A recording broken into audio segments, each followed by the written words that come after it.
diamond ring wearing, kiss stealing, wheeling dealing, limousine riding, jet flying, son of a gun, and I'm having a hard time holding these alligators.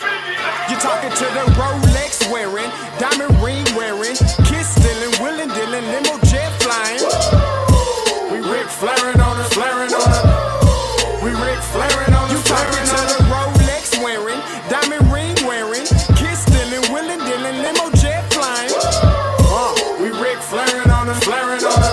Jack, we Ric Flairing on it, flaring on it. It's apparent these girls staring. I'm Ric Flairing, gold across my chest. I'm fresh to death. I'm Paul Bearing, not at all scary. One eye open like Betty Wops and find to these circles that's going in like a carry shot. Woo! I'm going in like a Mary Pop off that Mary Crop at the top flow at the Marriott. So questioning me is like questioning you. See, we the best dressed, so come and get blessed with the crew. Not one but two, different ways to slaughter your crew. Committed tat across the chest, I guess she blessed with the truth. People want to see them checks, representation of proof. Living through my elders, trying to resonate to the youth. But ain't nothing to get my flash on. Longevity is heavily embedded in my melanin. Layman terms, I last long. My grind repetitive, I'm smoother than real silk. Lyrical cash cow, who can't cry over spilled milk. We in here. You're talking to the Rolex wearing, diamond ring wearing, kiss stealing, wheeling dealing, limo jet flying. We Ric Flairing on it, flaring on it. We Ric Flairing on it, flaring on it. To the Rolex wearing, diamond ring wearing, kiss stealing, wheeling dealing, limo jet flying. We Ric Flairing on it, flaring on it. We Ric Flairing on it, flaring on it. This ain't no normal situation, this preparation with greatness. Industry full of fakeness is really up for the taking. See, life is what happened to you, more so how you take it. Don't get stripped of your knowledge and mentally leave you naked. I like to live otherwise. I'm sorry that I'm fresh to death. I put the polo and apologize. See, black son, we ain't nothing like the mother guys. Quit to socialize, we organize, then we mobilize. Off the deep end like a scuba diver. And no confusion, just keep it pushing like Uber drivers. Business fresh just like a supervisor in a Gucci visor. Can't find a smoother rhymer. You're talking to the Rolex wearing, diamond ring wearing, kiss stealing, wheeling dealing, limo jet flying. We Ric Flairing on it, flaring on it. We Ric Flairing on it. You talking to the Rolex wearing, diamond ring wearing, kiss stealing, wheeling dealing, limo jet flying. We Ric Flairing on it, flaring on it. We Ric Flairing on it, flaring on it.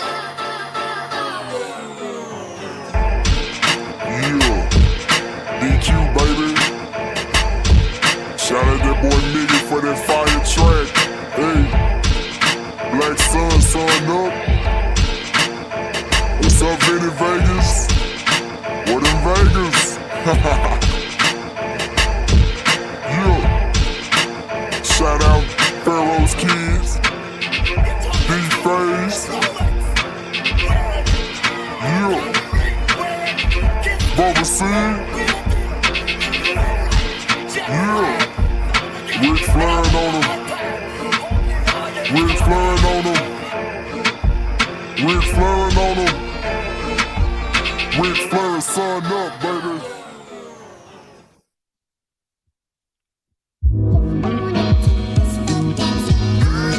Hey, yo, Scotty, you going crazy for this one. We see what you're doing, we salute you. Hey, let's get it started. It's Backpack Capital One. What's in your wallet? Got a call from my man A. Scott. I said I got it. Love that you highlighting all of these black colleges. Cut the music. Cut the music. Cut the music. You already know. Give me, listen. What did Dion say? Give me my theme music. I'm so glad that you got your ass whooped. I'm so glad that you got your ass whooped. I'm so glad that you got your ass whooped. Sing it, glory, hallelujah. Woo! You got your ass whooped. Bring it back one more time. Give me my theme music.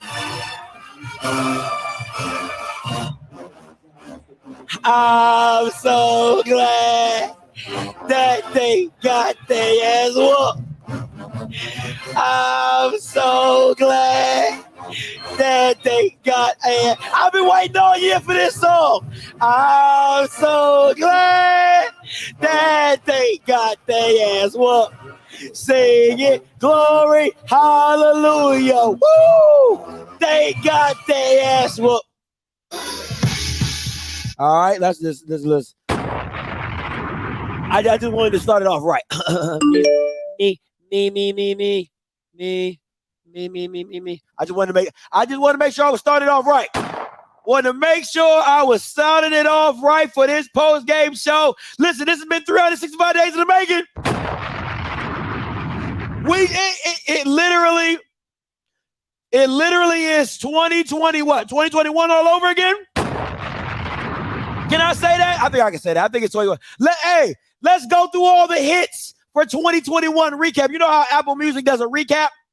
We gonna go through all the hits for 2021 when South Carolina State went up against Jackson in this same. You can't stop the rain. You can't stop the rain when it starts to fall. When it starts to fall. Y'all remember that? Y'all remember the oldies but goodies? The oldies but goodies? Oh, come on. Y'all remember that? You can't stop the rain. You can't stop the rain. Y'all remember that? When it starts to pour. Hey, when it starts to pour. Y'all remember that? That was back in Celebration. Last year's celebration. Y'all remember that? All right. What about this one? Let's see. How about this one? This oldie but goodie. Everybody know. Almost doesn't count. Y'all remember that? That's oldie but goodie. Y'all remember that too? Everybody know. Everybody know. Almost doesn't count. Almost doesn't count. Almost doesn't count. Y'all remember that? That's oldie but goodie too. You know what? Y'all remember. Let me get to Pastor Vic. Hey, what's up, Pastor Vic? Talk to me. Oh, Lord. I called it last week, Scotty. I came to give you comfort. To all Jackson State fans, it was a close season. 12-0 is good, but you lost one. And the one that should have counted to make it 13-0. But I don't want to disregard. You are SWAC champions, and you are all winners. Because in Christ, you are always win. But today in Atlanta, you lost in overtime. First off, I want to pray for that tight end, Mr. Stevens, who dropped the pass. I ask for all the saints to keep him in prayer tonight, because it's a long road back to Jackson, Mississippi. I hope he stays on the roster, but if he don't, South Carolina State got a place for you, brother, and we will come with you. And for anybody else, I'm here to give you prayer. So, Father, in the name of Jesus, hallelujah, God of Deion Sanders, God of Shadour, God of Shiloh, and God of TC. We come to say thank you. We come to give you glory, because all things work together of the good of them that love you. Right now, we ask for comfort for Jackson State, because it's not the first time. It's the second time they lost again. But Lord, you said in due time, you will lift us up. And right now, Jackson State waiting on you to lift them up. Lift up that weary head. Oh, Lord, that rests on their shoulders. We ask you to give them a heart of a winner, because they are winners. We ask right now that you bless Dion as he travel down to Boulder. Give him the courage to not lose another big game. Yes, Lord. Give him the courage to stand in a time as this. And to all the Jackson State fans, God's going to comfort you, because this is the season. Because Jesus is the season, and he is the reason. Yes, he is. And he's the gift you'll keep on giving.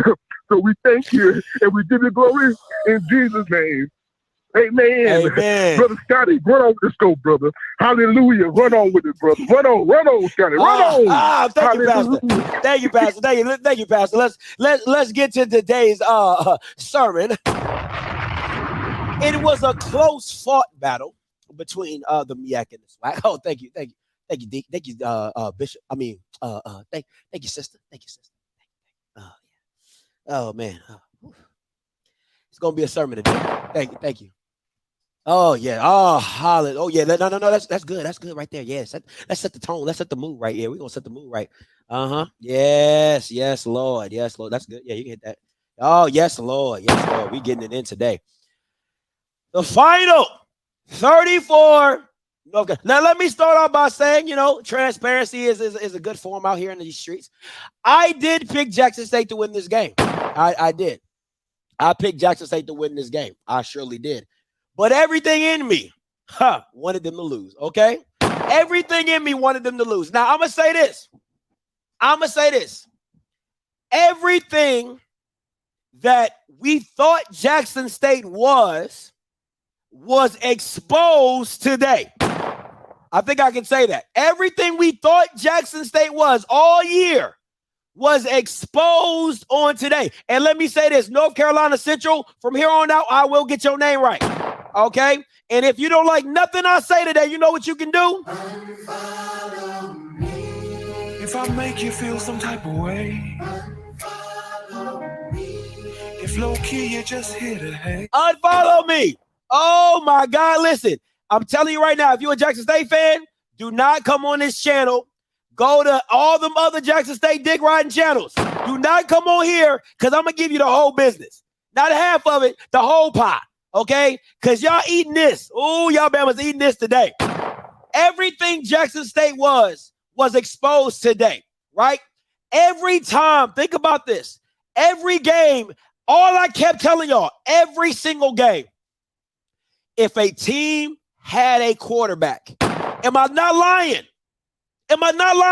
Every game that I have came on here for the last 3 games, I have said to you, Bamas, over and over and over again, if these teams had a quarterback, the game would be different. And what you saw across the field today was a quarterback that could manage the game, made big throws when he needed it to, and he led his team to victory.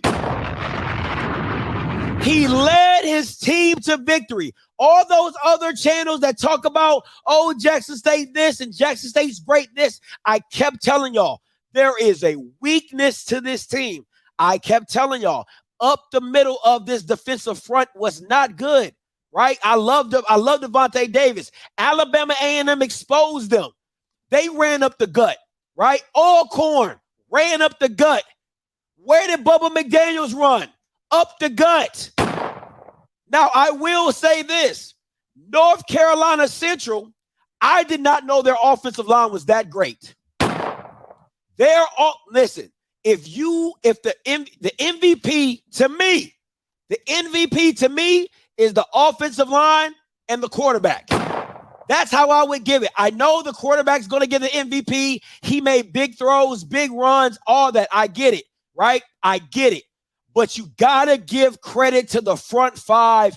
They controlled this game from beginning to the end. They weren't scared. They knocked them in the mouth, everything like that. And Latrell Collier as well. It was a full team effort. But at the end of the day, that offensive line was a great unit. They showed you why they had 3 players from that offensive line on the All-MEAC team. They showed you why they had the offensive lineman of the year. They showed y'all that today. And they manhandled Jackson State up and down the field when it came to running the ball. Right? And everybody kept saying what Jackson State was. But at the end of the day, I kept showing you the deficiencies. I kept showing you. How many times have I told you Travis is a 5-star receiver I've said that. I said Travis is a 5-star receiver and a 4-star DB. How many times have I told y'all that? You saw the 5-star receiver, but you also saw the 4-star DB. Okay? You saw both of them today. Now, once again, Shadour did everything possible for his team to win. You cannot blame this game on Shadour. Now, what I will say is, of course, there's some plays that you want to get back. There's some plays that Shadour want back, taking long sacks, taking unnecessary sacks, yes, that's every play.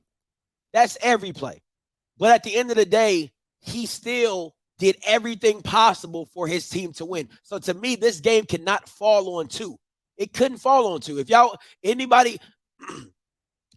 nobody can say this game fell on 2. Yes, there's plays he should have made. Yes, there's opportunities that he probably missed. But gosh darn it, you wouldn't have been in this game if it wasn't for Shadour. Let's be right. You had no running game. It looked like the team reverted back to what it was all last year. You had no running game. It was literally Shadour bust. And that's what it came down to. That's exactly what it came down to. It looked like the 2021 Jackson State team all over again. No running, but Shadour doing all the heavy lifting, which he was capable of doing, which he did. But at the end of the day, it happened. It happened. Now, I will say this. JSU should feel embarrassed. Listen, all you Jackson State supporters, Primates, whatever, fans, alums, you should feel embarrassed. Think about this. I really want y'all to focus on this. You were once again the overwhelming favorite. I can't stress. See, the thing about Jackson State fans that really piss me off, they always try to find the silver lining instead of living in facts. Living in facts. You were the overwhelming favorite at a neutral site for the 2nd year in a row, and you lost. You should be embarrassed. You should be embarrassed. There's no silver line. There are no moral victories for a team this stacked for Jackson. There's no moral victory. Alcorn can find a moral victory. Hey, we didn't have enough talent. We don't got a quarterback, but we played hard. Southern can have a moral victory. Alabama A&M can have a moral victory. How can a team built to be dominant out-recruit everybody in their conference and you get your ass beat by the MEAC again? You don't play. Oh, my gosh. You don't want to play tougher competition out of conference because you were so good. You just want to dominate your conference, right? You beat Campbell. Congratulations. You go through the SWAC by yourself, and then you get in the same position you were last year with a better team, a better running attack, a better offensive line, a better receivers, and you come out on the short end again. You should be embarrassed. Every Jackson State fan who don't know football or who's too emotionally connected to their team will give you the silver lining. Oh, we're still 12-0. Oh, we still beat everybody in the SWAC. The reason he's leaving is because that's as far as he could ever go. Think about this. Dion is trying to take this same team to Conference USA. Dion was the one on the podium talking about moving this team up. But yet you can't even be the big dog in little dogs. You can't even be a MEAC conference, which is ranked the 3rd worst conference in FCS football. You're getting beat by a team that got 6 teams. You're getting beat. You got beat by teams that got 6 people in the conference. I'm confused. I am really confused of how you should not be embarrassed about losing this game. It does not make sense to me. But if you want to walk off into the sunset saying, oh, we're SWAC champions, everybody could be a SWAC champion. That ain't shit special no more. Because y'all probably ain't going back to the SWAC championship ever again. So that shit ain't special no more. The special thing is this. Grambling being the only team since the Celebration Bowl has started, being the only SWAC team that's won it. That's what makes you different. That's what makes you great. Grambling can still stand on the fact we the only SWAC team that has won a Celebration Bowl. And the more you keep losing, the more it keeps showing how hard that truly is. How hard that truly is. Because think about this. The team which everybody has worshiped, the team which everybody has put up on a pedestal, the team that everybody on ESPN was dick riding, once again has came into the biggest game of the year on a nationally televised game and has lost. And has lost. That is a stain for Dion. That is a stain for Jackson State. And they didn't just lose. They gave up 41 points, which NCCU had been averaging 38. Nobody had ever scored more than 3 touchdowns against Jackson State coming into this game. 3 touchdowns offensively. No team has scored more than 3 offensive touchdowns this whole season on Jackson State. And then you come in here and you get put up 41 when you're the #1 FCS defense. And so, come on, man. I'm going to take this caller. 7773 coming to you. Hey, calling you live. Hey, how you doing? What's up? What's your name? Where you calling from? Ernie, calling from Washington, D.C. What's up? What I don't understand is, yeah, the defense didn't play well at all, but you had, you were on the 3-yard line? Why didn't they just line up in an I formation and punch it in? Who? If Dion has these dogs that he's talking about, why would you throw the ball? You could have just ran the ball twice and get it in. Sir, let me say this. All right. That's hindsight 2020. They had not been able to run the ball all day. The play call was perfect. Okay? Let's not act like that play call was not perfect. It was a perfectly designed play. The white boy dropped it. It happens. It happens. That's football. Because think about it like this. Hold up. Think about it like this. Number 22 in the first quarter. He's scot-free going across the middle of the field. Davis hits him in stride. He drops it. The only difference is it happened in the first quarter and yours happened at the end of the game. That's the only difference. The moment was bigger. That's it. It was a perfect play call. You cannot get mad at that. If you want to get mad at somebody, get mad at the white boy for dropping it. But go ahead. Yeah, I understand. That's a good point. But I mean, I just felt that if they had you were on basically the 3-yard line. If you had the dogs that they supposedly had, you should have just punched it in. I mean, just run the ball and punch it in. Even at the end, I mean, Shadour could have ran a quarterback sneak. Sir, you know what I mean? I'd rather me personally, maybe I'm old school, but I would have just lined up. Get some and just punch the ball in, sir, instead of throwing the ball. Did you watch the whole game? Yeah. What 3rd and short call that they ran did they ever get? Think about this. What I'm telling you. Think about the whole game. What 3rd and short had Jackson State ran the ball that they actually picked up by running? None. So why would I do that in the biggest moment of the game? You're thinking like, no, I'm going to put the ball in Shadour's hand, which was a great call, great play design. He was wide open. The Bama dropped it. But did they ever run that play before? They probably ran it some other time in the season. I know they have gone to that power formation. I have seen them run that before in the regular season. I just have never seen that white boy. I'm not going to hold you. I have never seen that white boy. Do you think that who was number 86? The tight end. The other tight end.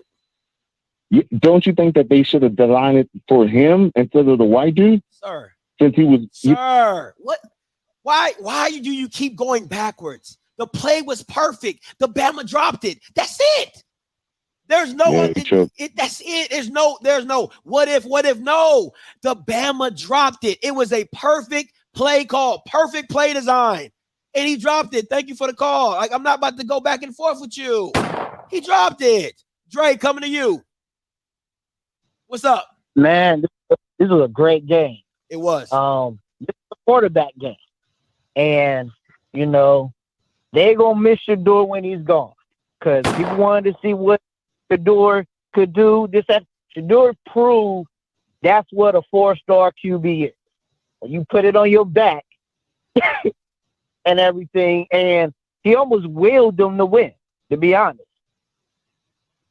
So it was a great game, though. I mean, they ran it all down their throat. Central ran. I mean, I didn't know their O-line was good, though. But Jackson State is going to miss. I mean, I know they got a QB. They're going to realize he ain't Shadour. But Shadour proved whatever you thought about him, he basically proved, hey, I am who y'all think I am. I am who I think you are. But I'll tell you this, though. I will tell you this. I'm gonna call a spade a spade. I think him taking that next step up, he will get exposed. I'm not saying he's not great. I'm not saying he's not good, but I do think that he's going to get exposed taking that next step because the competition and the speed just gets faster. It doesn't get slower. And I'm not saying that Shadour won't be able to process. I'm not saying he won't be able to make the reads, but there's certain things you just cannot do at that next level. And I think if he can change some of those things, which is holding the ball long, because think about this. I'm not saying with the play to Travis is just a 5-star being better than everybody else on the field. Let's be honest. I mean, that's just him being better than everybody else. But a clock, that managing a clock with one time, a lot of quarterbacks could do that. It was, if you're being honest, it was bad clock management. It was bad. It was horrible clock management, if we want to be honest, because like Jay Walker said, they were given multiple opportunities, even with he spikes the ball. The play clock stops like somebody calling a timeout. They don't take the timeout away from Jackson. It's a lot of things that went into that. So I'm gonna be real. Like the game clock management wasn't the best, but it was okay. The thing about it was Shadour was great. Shadour was absolutely great. I mean, like he says legendary. He was legendary. For 4 quarters, Shadour was legendary. Yeah, I agree with you. Him going to the Pac-12, it'll be a learning curve, you know, because you got to get used to the speed. The stuff he's doing with D linemen, you can't do that in a Power 5 because they're too quick. But like anything, I believe that it'll be a learning curve. His senior year is when you'll see, because he'll be adjusting to it, like you have said plenty of times. His junior year is going to be the learning curve. Yeah. He'll have moments and everything, but both quarterbacks played well. This was a quarterback game. You had to have one. And that's what it always comes down to, Dre. Appreciate it. Listen, it's not easy finding legit quarterbacks. And I keep telling y'all gave Jackson State a lot of credit for stuff that I feel like some of these games were gifted to them because they didn't have a guy who could go toe-to-toe with Shadour Sanders. They never had that guy that can make the drive, right? North Carolina Central had a guy that could make the drive, right? You had Collier who can make the play, the run. You had those guys. The SWAC never had those guys. Never. And the beautiful thing is North Carolina Central never got out of what they were. They committed to running the ball. They committed to running the rock. QB power, QB draw, have RPO. Like, they committed to being who they were. They never got pulled out, and the fake punt was probably the call of the game. The fake punt was probably the call of the freaking game, next to the Philly special. But that is high-level coaching. That is high-level understanding of what it was. That fake punt was huge. All right. Let me see where I'm going. Bridges, coming to you. What's up, Bridges? Yo, what's up with you, Scotty? What's goody? Is it safe to say that primetime cannot show up in big-time games for coaching? It sounds like that. It looks like that. I mean, like, if the stakes keep going higher and higher, it looks like he's folding and folding. I.e. last year against South Carolina State, the stakes were high. They was on their high horse. They got knocked down. Yeah. They got knocked down back to earth. Same this year. The stakes is high. Undefeated season. Going against a good disciplined team. They got knocked down on their high horse. And like to this day, like Scotty, like you've been saying, bro, like they're not Superman. They are not Superman. All you just got to do is have a good game plan and stick to your game plan. And like you said, have a quarterback and stay true to who you are. You can beat Jackson State. You can. Until just people, if you know the game, people are going to drop balls. People are going to fumble. Yes, that's just part of the game. But it's how you turn out in the fourth quarter. It's Absolutely. How you fight at the end of the day. Absolutely. It's how you persevere through the game. That's what makes the game a game. Even though Jackson State lost, it took a hell of a lot for them to, play this game. At the end of the day, it took a hell of a lot for North Carolina Central to win this game. Absolutely.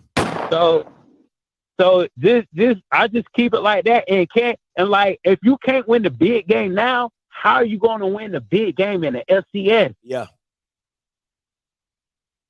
Think about that. I agree. Hey, man, thanks for the call, Bridges. Hey, listen, let me go to this question. Let me ask y'all, what players do you feel got exposed, right? Because I'm going to keep saying it. And once again, if you're new to the channel, please like, subscribe. If you don't like nothing I say, you can always. It won't bother me, not even the least bit. But I've been saying from day one, Shiloh is horrible in space. I've been saying from day one, Shiloh is horrible. I said anything coming down is pretty good. Anything going over his head, he is absolutely garbage. He is absolutely garbage. And you got exposed. I said this year coming in, when I saw Cam, I said Cam had been hanging around Shiloh too much. That is not the same Cam that I've seen his freshman year. Cam was a sure tackler as a freshman. He was a sure tackler. Wrapped up, I said the more he hanged around the headache gang, the more all that, I said he did less and less good, solid tackling. All that diving, all that type of stuff. Right? That's what it was. And I'll say this. I'm going to keep saying this. Shane Hooks is big, but he is not what you need as a wide receiver. Think about this. The refs and the lack of reviews had saved him from actually blowing this game for them as well. Big drop on third down that was called a catch, and a fumble that didn't get reversed. He got saved. Shane Hooks could have been just as bad as this white boy. Shane Hooks got saved a lot. Now, what I will say to this is what is funny to me is that Kevin Coleman didn't really have a great season, but in the biggest moments, he showed his ass off. I like players like that in big moments. They step up. Kevin Coleman stepped up. Travis Hunter, shaky game, but he finished the game at a high point, right? But it's players like Shane Hooks that you cannot depend on in big moments, because he could have literally caused them the game. He could have caused Jackson State the game as well. It's going to be a lot of stuff that you won't hear talked about because they didn't get overturned. But at the end of the day, he got exposed. The offensive line of how they could not they couldn't run the ball.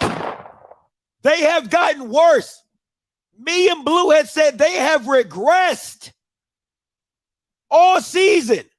From Bethune-Cookman, me and Blue had said this offensive line had regressed all season. And you get to the point where they could not get 3rd and 1s, 4th and 1s, 2nd and shorts. They couldn't do it.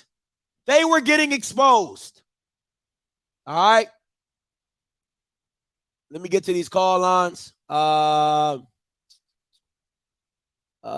me see. If you're a member in the chat, make sure you put your last 4 in there. If you're a member of the chat, make sure you put your last 4 in there. 6216 coming to you. Hey, calling you live. Hey, what's up, brother? What's good? I just want to let you know I enjoy watching your podcast. Enjoy watching your show. Thank you, sir. This was a great game from start to finish. It was. I do want to give a big shout out to those players at Jackson State. You know, with all the distractions going on, those guys played a decent game.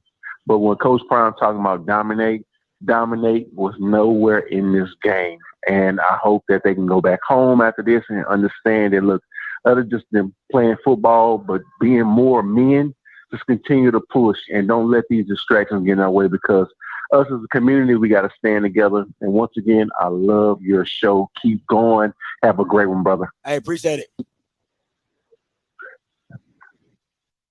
All right, 3751 coming to you.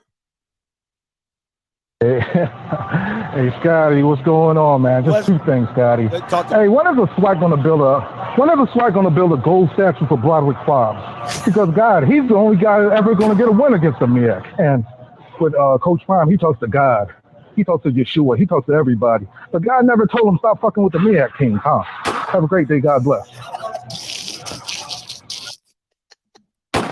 That's MEAC Mike. Shout out to you, MEAC Mike, man. Listen, you rep it. Hey. To the spoiler, to the victor, go to spoils. 48-43 coming to you. Hey, calling you live. Hey, Scotty. How you doing? What's goody? To answer your question, I think the whole defense got exposed today. Ooh. And second part, I think Coach Prime got exposed too, because if you go for one instead of going for two, when Travis catch that touchdown, the game is over. Damn, that's I didn't even think about that. That's good. That's good. Yeah, I was watching the game at work. I'm like, what are you doing? Like, if you go for one, when Travis catch that touchdown, game is like basically over. Like, that shit is not gonna work in the Pac-12. That's and for the simple fact, you got people receivers like Trevante Rucker and Malachi Wideman not playing. Like, I don't know what the fuck that was about. Because North Carolina Central secondary was just as exposed as damn Jackson State secondary. That's real. That's good. That's a damn good point. That's a damn good point. Appreciate the call, man. All right, no problem. All right.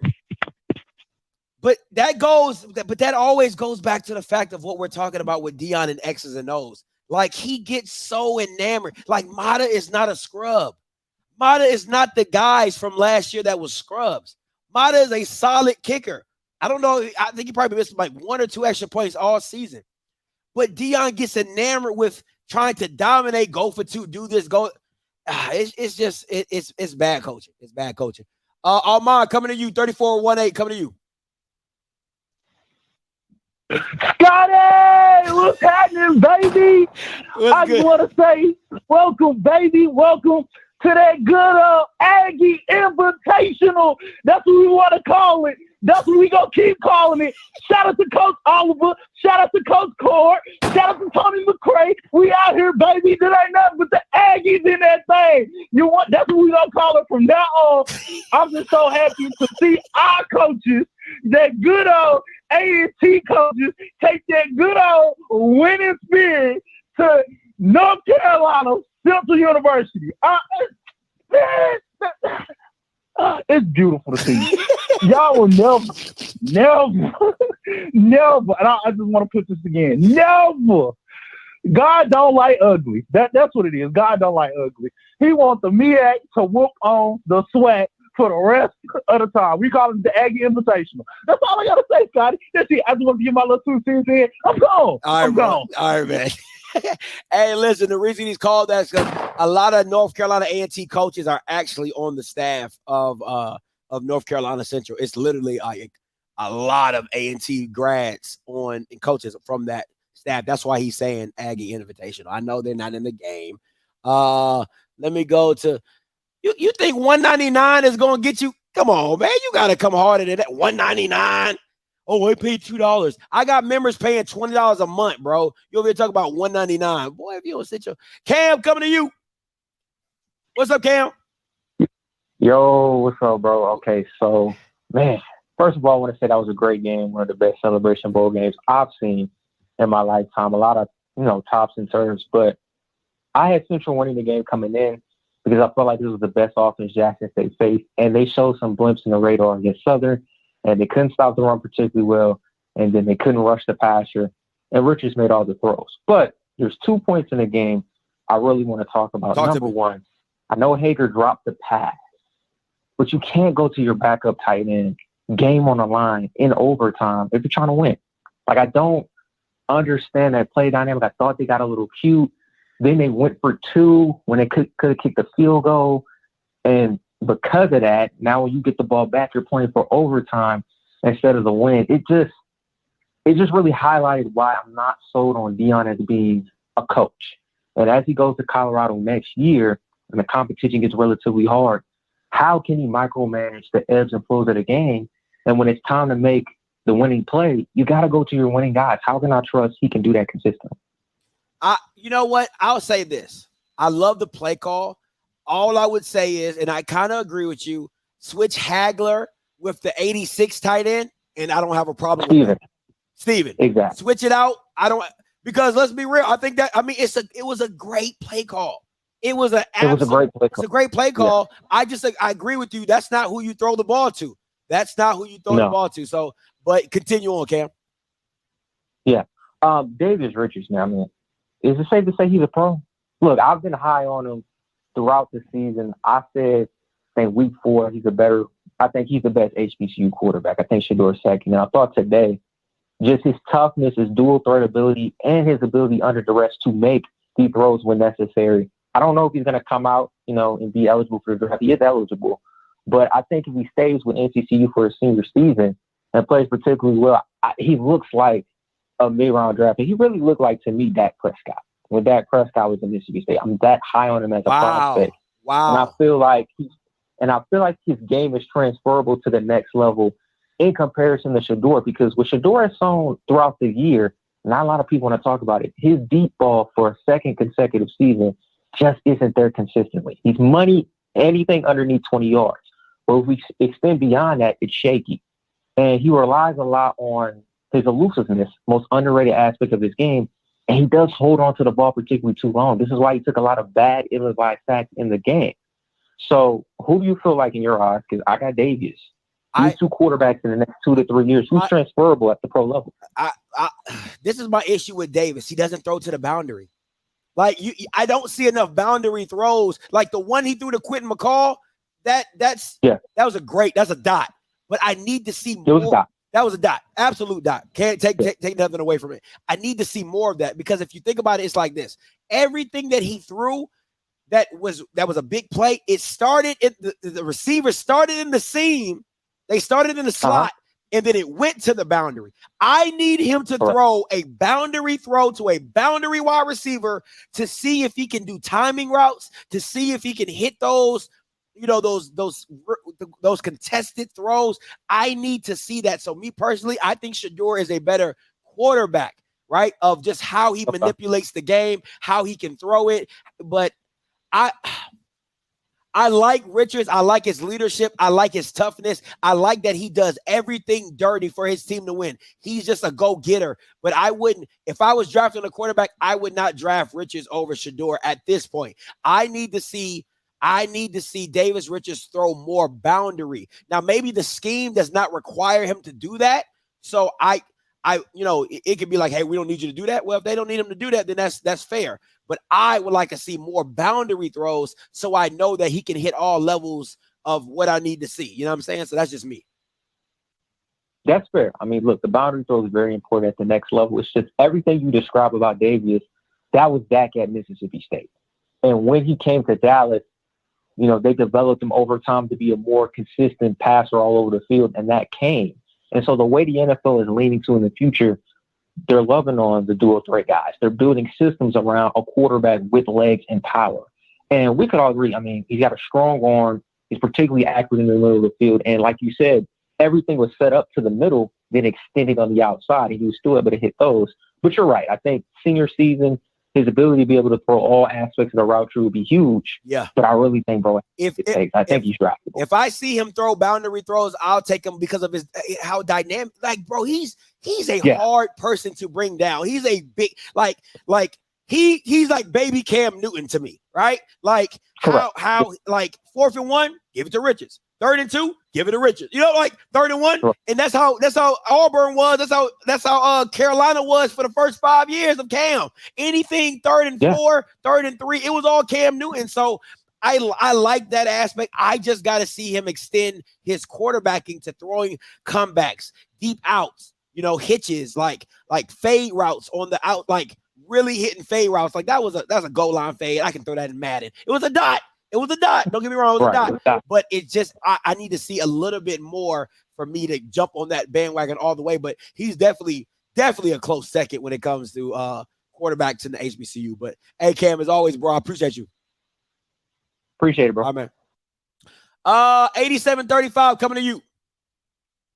Hey, calling you live. Hey, I just want to talk about who got exposed today. Talk to me. I want to talk about. Talk to me. Not first, but one of the primary people is Aubrey Miller. Woo! Aubrey Miller was coming down with that boomstick and SWAC.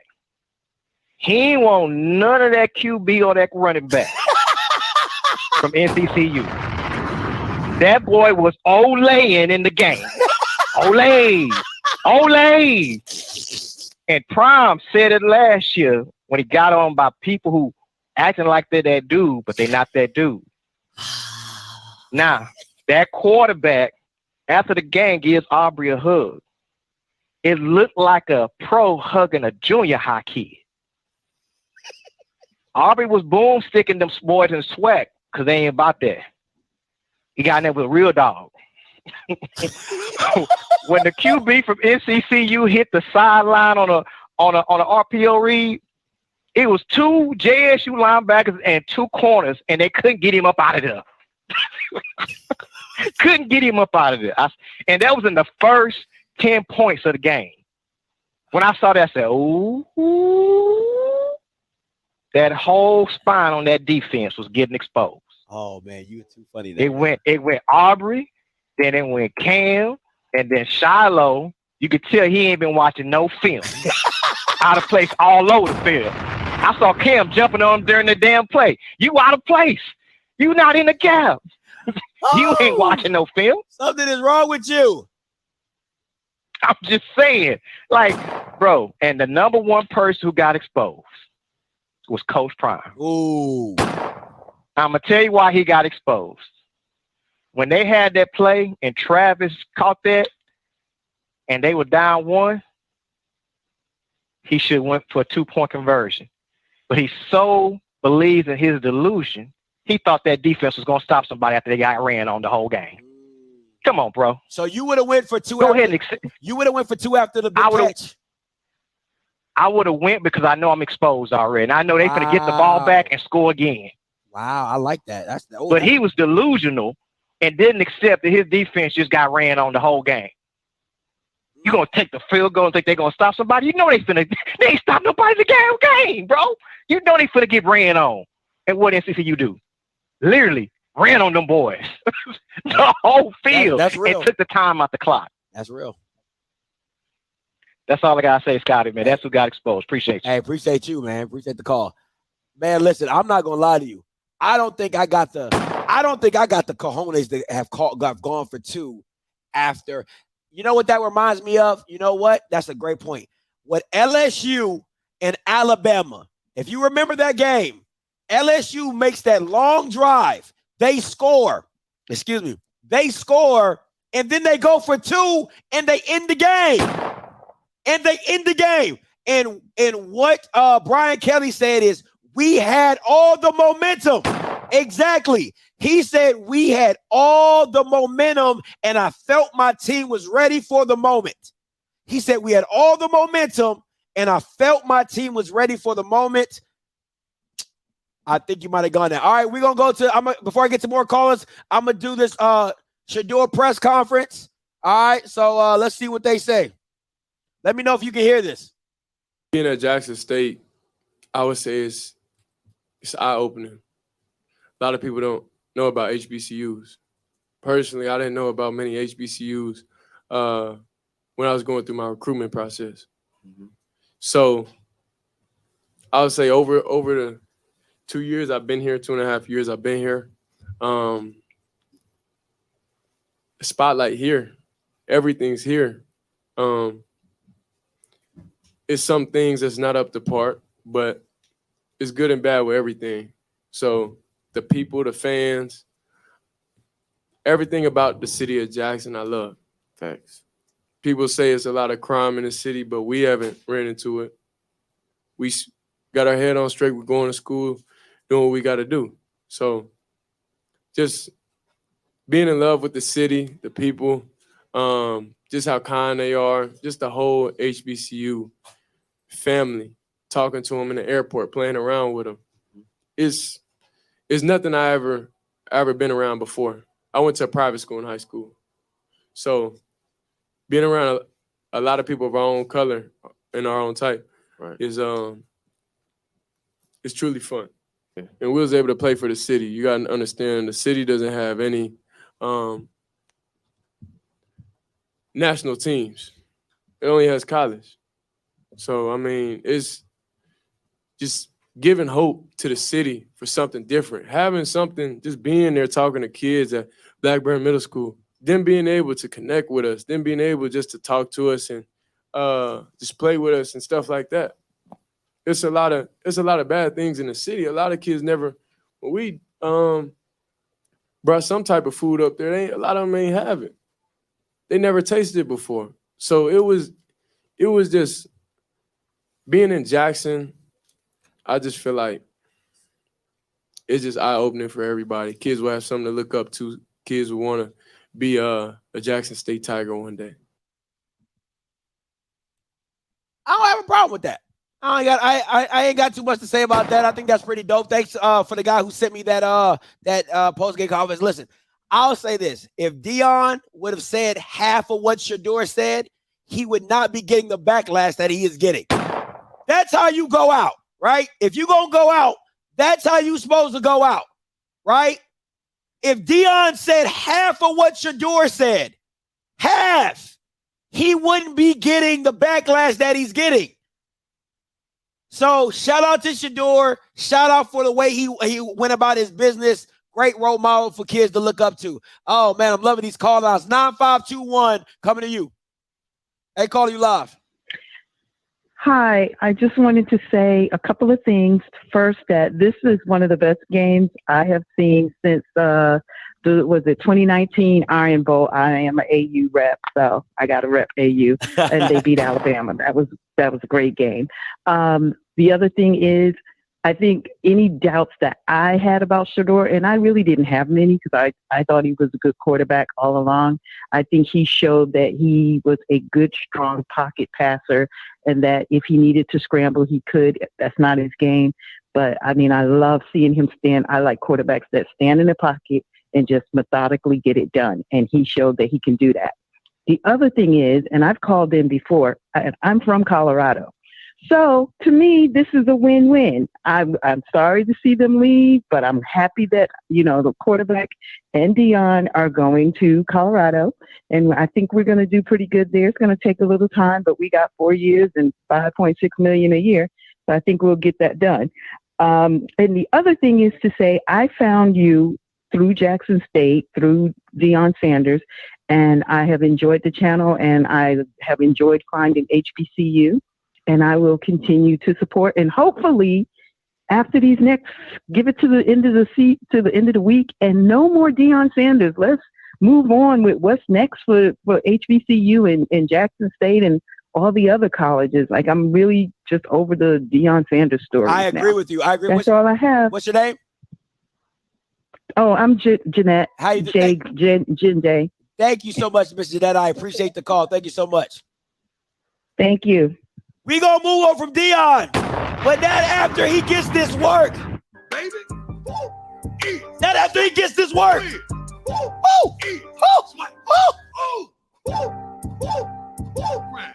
wake up motivated.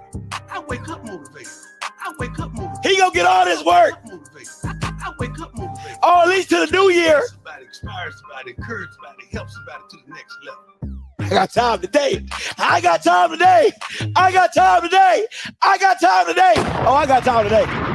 I got time today. Oh, he gonna get this work at least to the new year.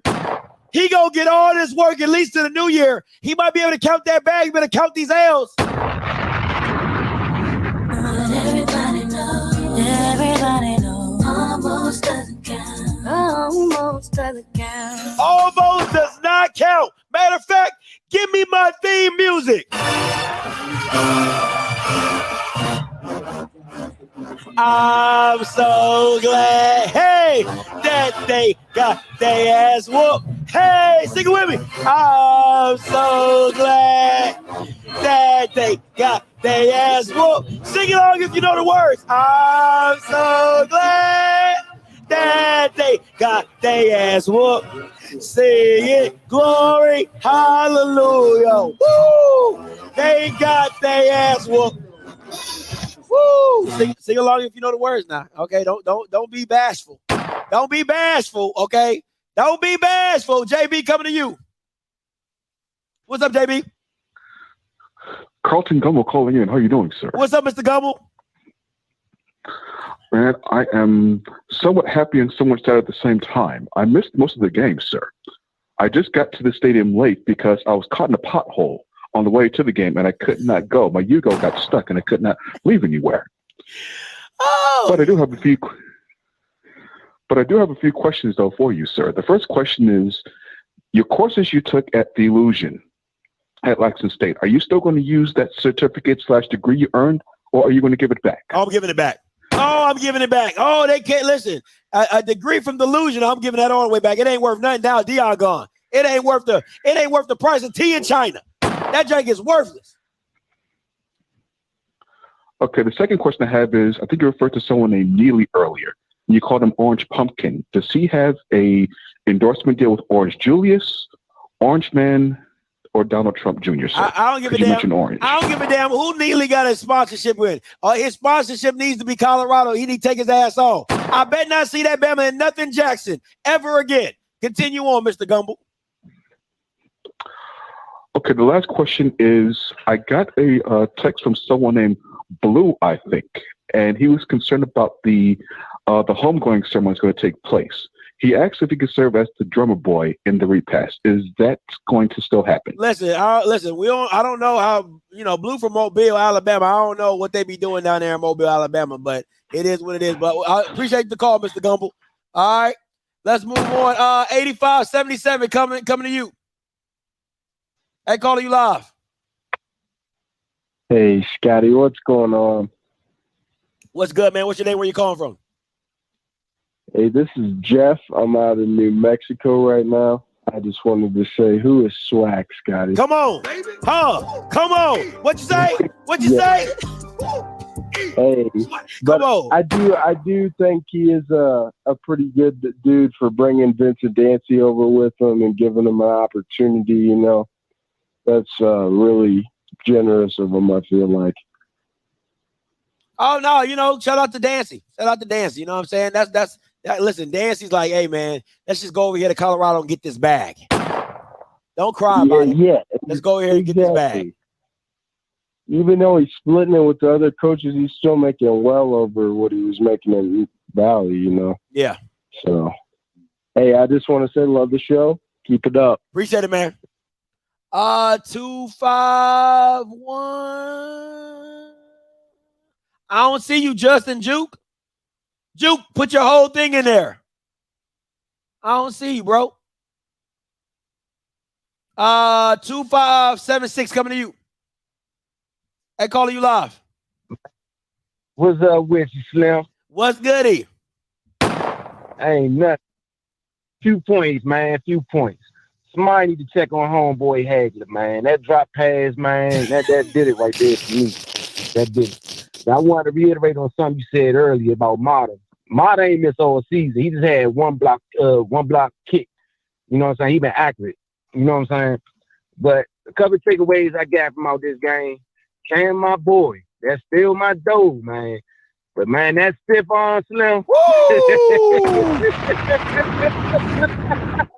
That was next level. That was grown manish. Man, that joint was vicious, man. I ain't gonna fake. That joint was vicious. But that quarterback from North Carolina, he jive like tough. I fuck with Cuz. And Shadour, he was on point. Travis did his thing. Now as far as who got exposed, Aubrey definitely got exposed. Cam didn't get exposed. He been playing good all season. But Shallow definitely got exposed, man. That dude can't cover for nothing, bruh. That dude can't cover for nothing. You know what I'm saying? Outside of that, I think this is one of the best games I've seen in a long time, bruh. Nah, it was But good. much love to you and your show. Appreciate you, man. Appreciate you so much. All right, I'm gonna go. Juke, did you put your last four in here, Juke? Let me see. 2, 2, 5, 1, 2, 5, 1, 2, 5, 1, 2, 5. Hey, Juke, you're not calling the right number, bro. It's not the text number, it's the calling number. You don't got the right number, bro. Monty, coming to you. If I can find, let me see. 913. Yeah, coming to you, Monty. Got you, bro. What's up? Hey, Scotty. What's goody? You an engaged man. I'm glad you put your shirt back on today, bro. Yeah, I ain't wanna scare nobody away from the channel. But I was hyped. I ain't gonna lie to you. I was hyped. Hey, congrats to North Carolina Central. I just left the watch party with Connell Maynor and Eddie Robinson Jr. They happy. Wanted me to let you know that. This game was the best game ever. I mean, for a Saturday, I cleared my schedule. This was a great game. As you've been saying, as a football person, Jackson State has not been good against a run like that. North Carolina Central, they played their butts off. Shadour did his thing. And what do you think about since Travis Hunter actually had more, he was more impactful on the offensive side? I think that's something they're going to have to look at in Colorado, versus DB versus, playing a wide receiver. Because you've been saying that all season, but a lot of these Bama's been going against you. But I agree with you on that. It actually showed today in this game. Listen, it's just like football is such a finicky sport, right? Because at the end of the day, if you play enough games, I can find a deficiency. It's if I can take advantage of it. And every team in the SWAC just could not take advantage of it. Dooley could have if he would have got out of his own way and actually probably started Bubba. This probably wouldn't even be a conversation of Jackson State being in the Celebration Bowl. But at the end of the day, Jackson State is still a solid team. They still have, they still had great players. But to me, a great team just always beats great players. Like, you got great individualism, but this was just a great team win. You know what I'm saying? Like, there's a lot of things about NCCU that was just, they're not as talented. Like, their D-line is not as talented as Jackson State's D-line. Their linebackers are probably not as talented as NCCU's as Jackson State's linebackers. You know what I'm saying? The DBs, I think that's pretty much a wash other than Travis Hunter. I think Travis Hunter's a little bit better. You know what I'm saying? But they're not special. But that offensive line was such a difference maker for NCCU. Like, I think Richards was probably sacked, once or twice? You know what I'm saying? Like, we're talking about a team that probably averages like 5 or 6 sacks a game. And he had a little bit of hurries and a little bit of pressures, but nothing compared to what time that he got today that I've rarely seen SWAC quarterbacks get. So it is what it is. And last but not least, the MEAC said if they don't want you in the SWAC, they'll take you over there. You will get a media pass for sure. So they'll see you next year. I appreciate it, Mr. Monty. And the commissioner definitely ain't probably going to approve that, but the individual schools probably will. Let me say this. I saw Coach Eddie Robb after the watch party. After I went from Radio Row, I saw Coach Eddie Robb. I was like, yo, Coach E-Rob, what's good? He was like, what's up, man? He dapped me up. He was like, man, you do good work, man. He said, we be watching. So I was like, you be watching? He said, yeah. I said, listen, Coach E-Rob. And no lie, I talked to Coach E-Rob. I said, listen, Coach E-Rob. I said, I wasn't a fan in the beginning. He started laughing. I said, but that I am SWAC. I said, I'm a fan. After that I am SWAC. He said, why you ain't got no shirt? I said, the Alabama State did hook me up. So, but I met Coach E-Rob. He was a cool dude. That's my little story time on that. $58.99 coming to you. Hey, calling you live. Yeah, maybe they should change this Celebration Bowl to New Orleans Dallas to have the SWAC get a chance. I don't know what it is about the MEAC. They always have big, strong running quarterback in a running game. And people must realize old-fashioned football run game is better than spread offense. You got a couple in the defense, you're going to win some games. And I mean, I was astounded. I just knew Jackson was going to win this game today. I knew it was going to be a blowout, but a close game. And the failure to go for 2 points when just kicking an extra point, last play of the game with Travis Hunter scoring, kick the extra point, you win 35-34. So, hey, man, I don't know. But keep doing your good work, man. I appreciate it. Hey, no, thank you. Now, listen, there's no way you're taking the HBCU football game out of Black Hollywood. It's Atlanta. Atlanta's Black Hollywood. Like, this is the Black Mecca. Like, there's no way you take the HBCU game out of the Black Mecca. But you know what really sizzles in my spirit is that the fact of how Jackson State fans have paid good money. I feel a word coming on. I feel a word coming on. That Jackson State fans paid good money to watch their team lose. They have come far and wide and far to get that ass whooped. It said, pain, it said, weepeth coming in the morning. But they said, weepeth may endure for a night, but joy cometh in the morning.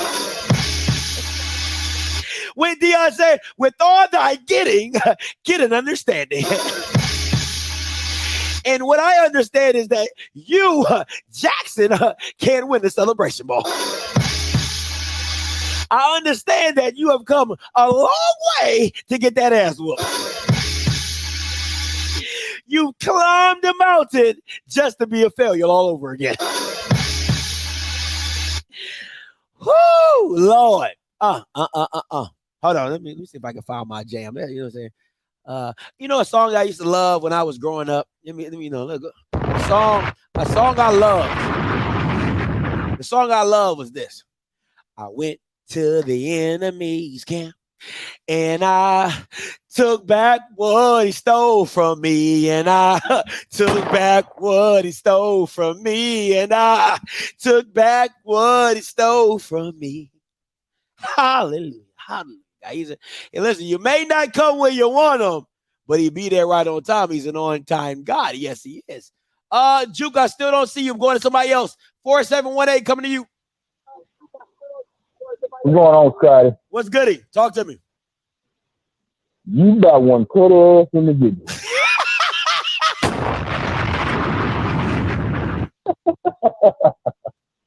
I been saying all year they weren't going to win the damn Celebration Bowl, but I said, wow. I said, at least I get one kick right this year.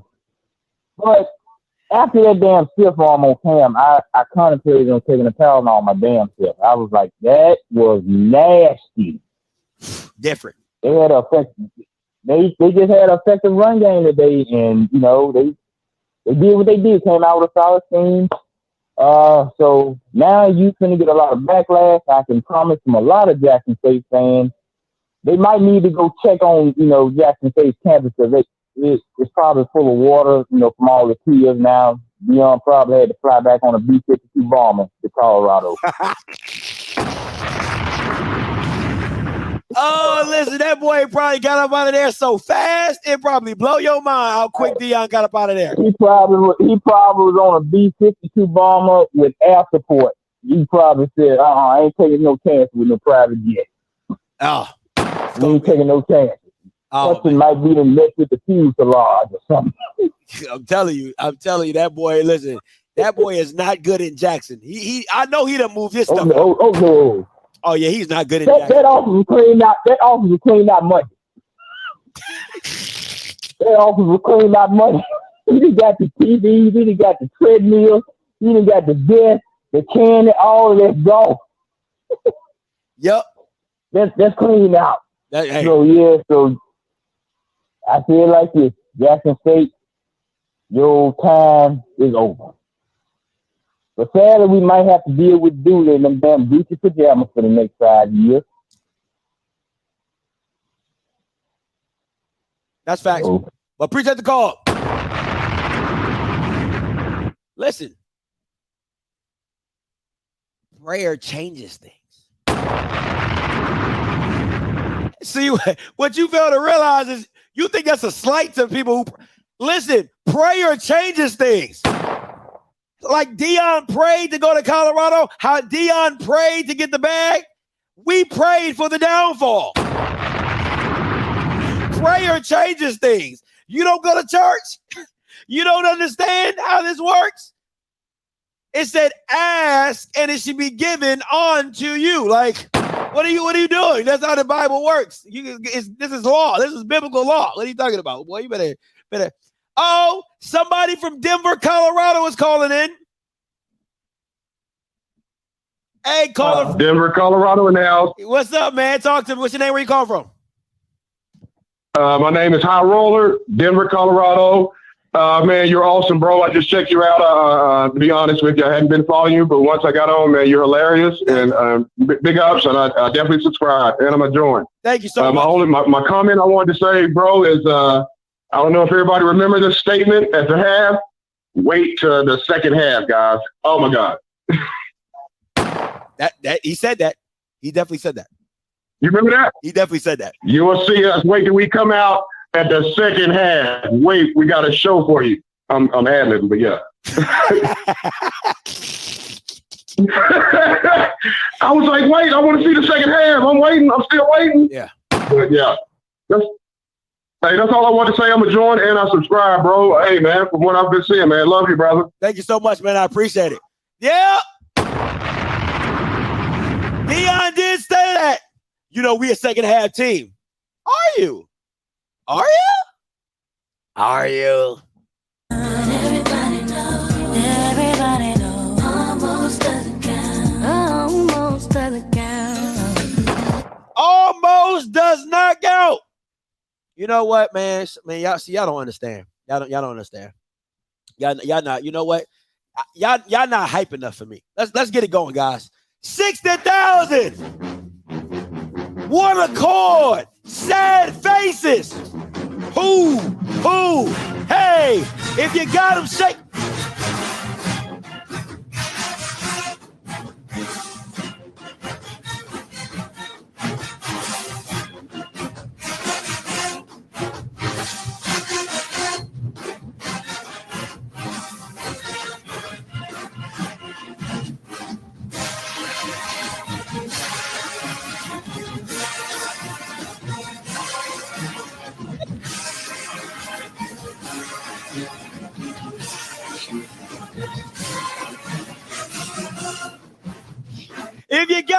If you got them, shake them. If you got them, shake them. My bad. That's the Colorado. Let me see. 7981, Sean, coming to you. Boy, you stupid. you know what? I can't even troll you because you this fool has played a song with the Colorado Wolfpack. If you got him, shake him. You got him, shake him. Yo, Scotty, I know, listen, the moment that dude dropped that touchdown pass, I knew, bro. I said, Scotty is smiling from one ear to the other right now. How did you do that to yourself?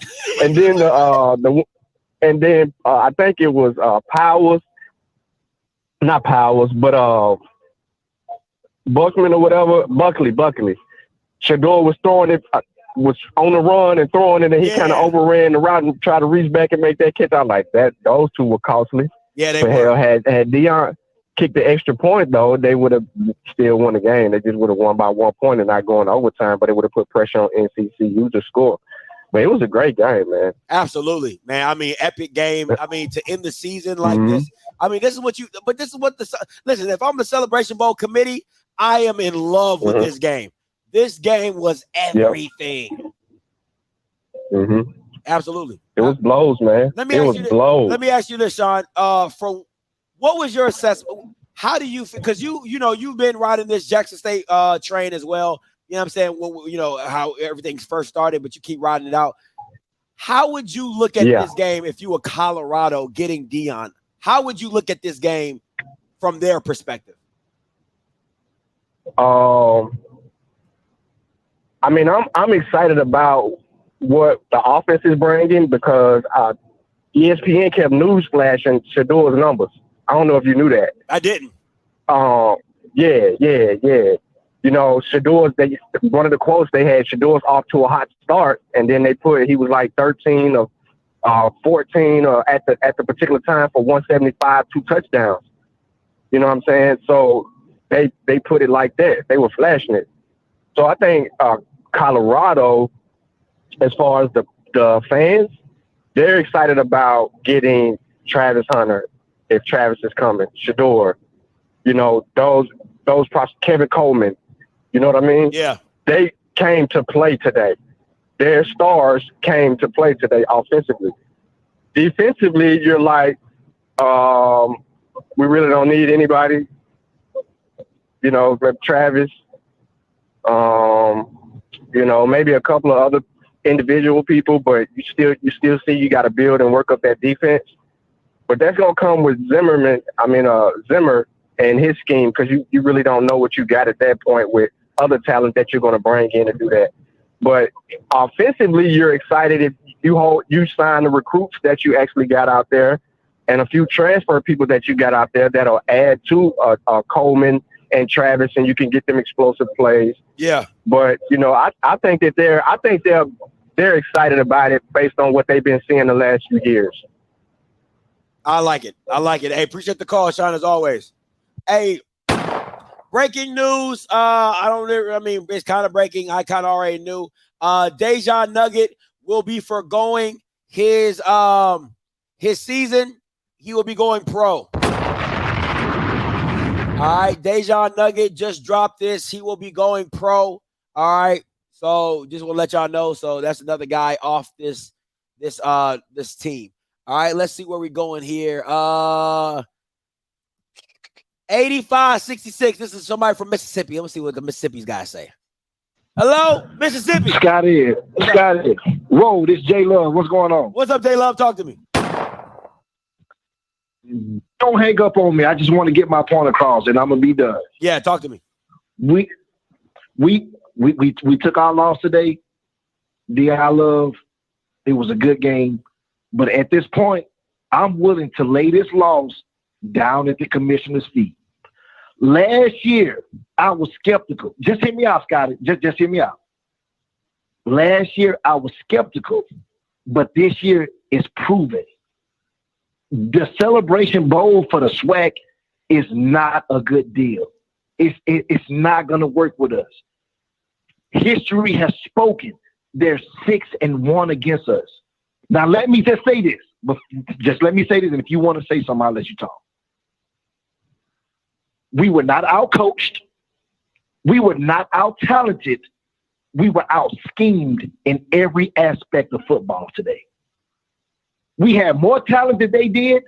We had better coaches than they did, but we were out-schemed in every aspect of football.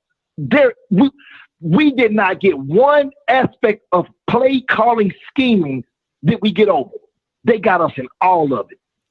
And I'm going to lay it down at the SWAC commissioner's feet because he's allowing an entire conference, an entire month to prepare for one game when we get 1 week, one real week.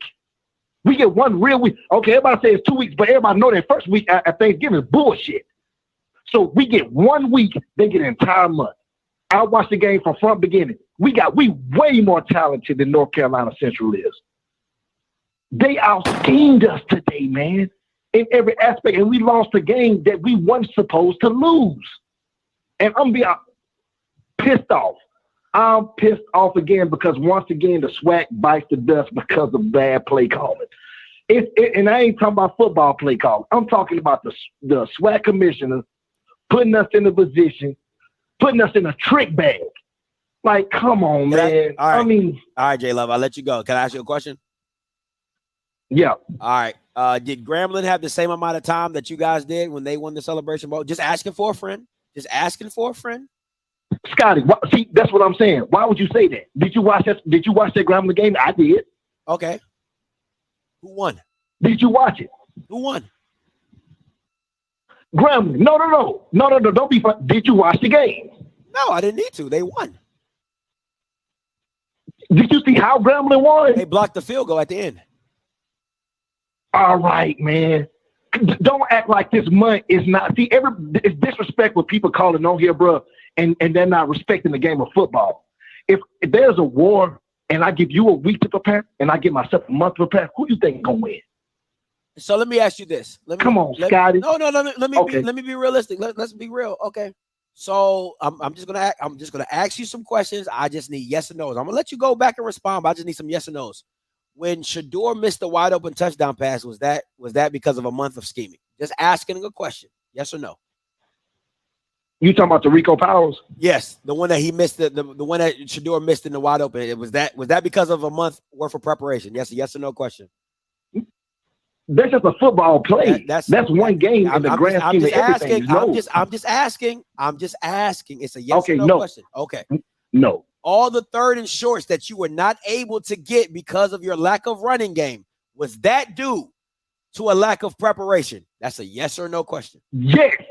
Wow. Yeah, absolutely yes. Okay. Absolutely yes. Okay, that's a yes. The Dion deciding to go for 2 and not taking the points, is that because of 2 weeks of preparation? Just asking for a friend. Yes, he dropped. Yes, he out schemed. J Love. Yes, J Love. Come on, bro. Dion's been doing that all season. Miss me with that. Dion has been doing that all season. He's been going for 2 all season, and now because he does it in the biggest game and it doesn't go for him, now he's getting out schemed. He's been doing that all. J Love, if you cannot admit on this channel, or you can't admit on this phone line right now that Dion has been doing that crap all season, and I've been saying that shit's going to bite you in the ass. Can I respond? Can I respond to what you just said? Go ahead, J Love. Go ahead. Of course, he's been doing it all season. The talent level between our team and the rest of the bottom of the barrel SWAC, it's a difference, right? But you need time. Whenever you know you're going up against a team that's maybe right in the vicinity of your talent level, and everybody know it. NC was not as talented as we were. We were way more talented, way more. But you need time to plan for that game because they are in the vicinity. So SWAC did what he was. Prime did what he was accustomed to. Yeah, that shit didn't work against NC because they right up against our talent level. Not in the same vicinity, but they close to it. So he just went. He stuck with the devil that he knew. So he did what he's been doing all season. That's the definition but it backfired. That's the definition of bad coaching. If I know, listen to what you just said. Listen.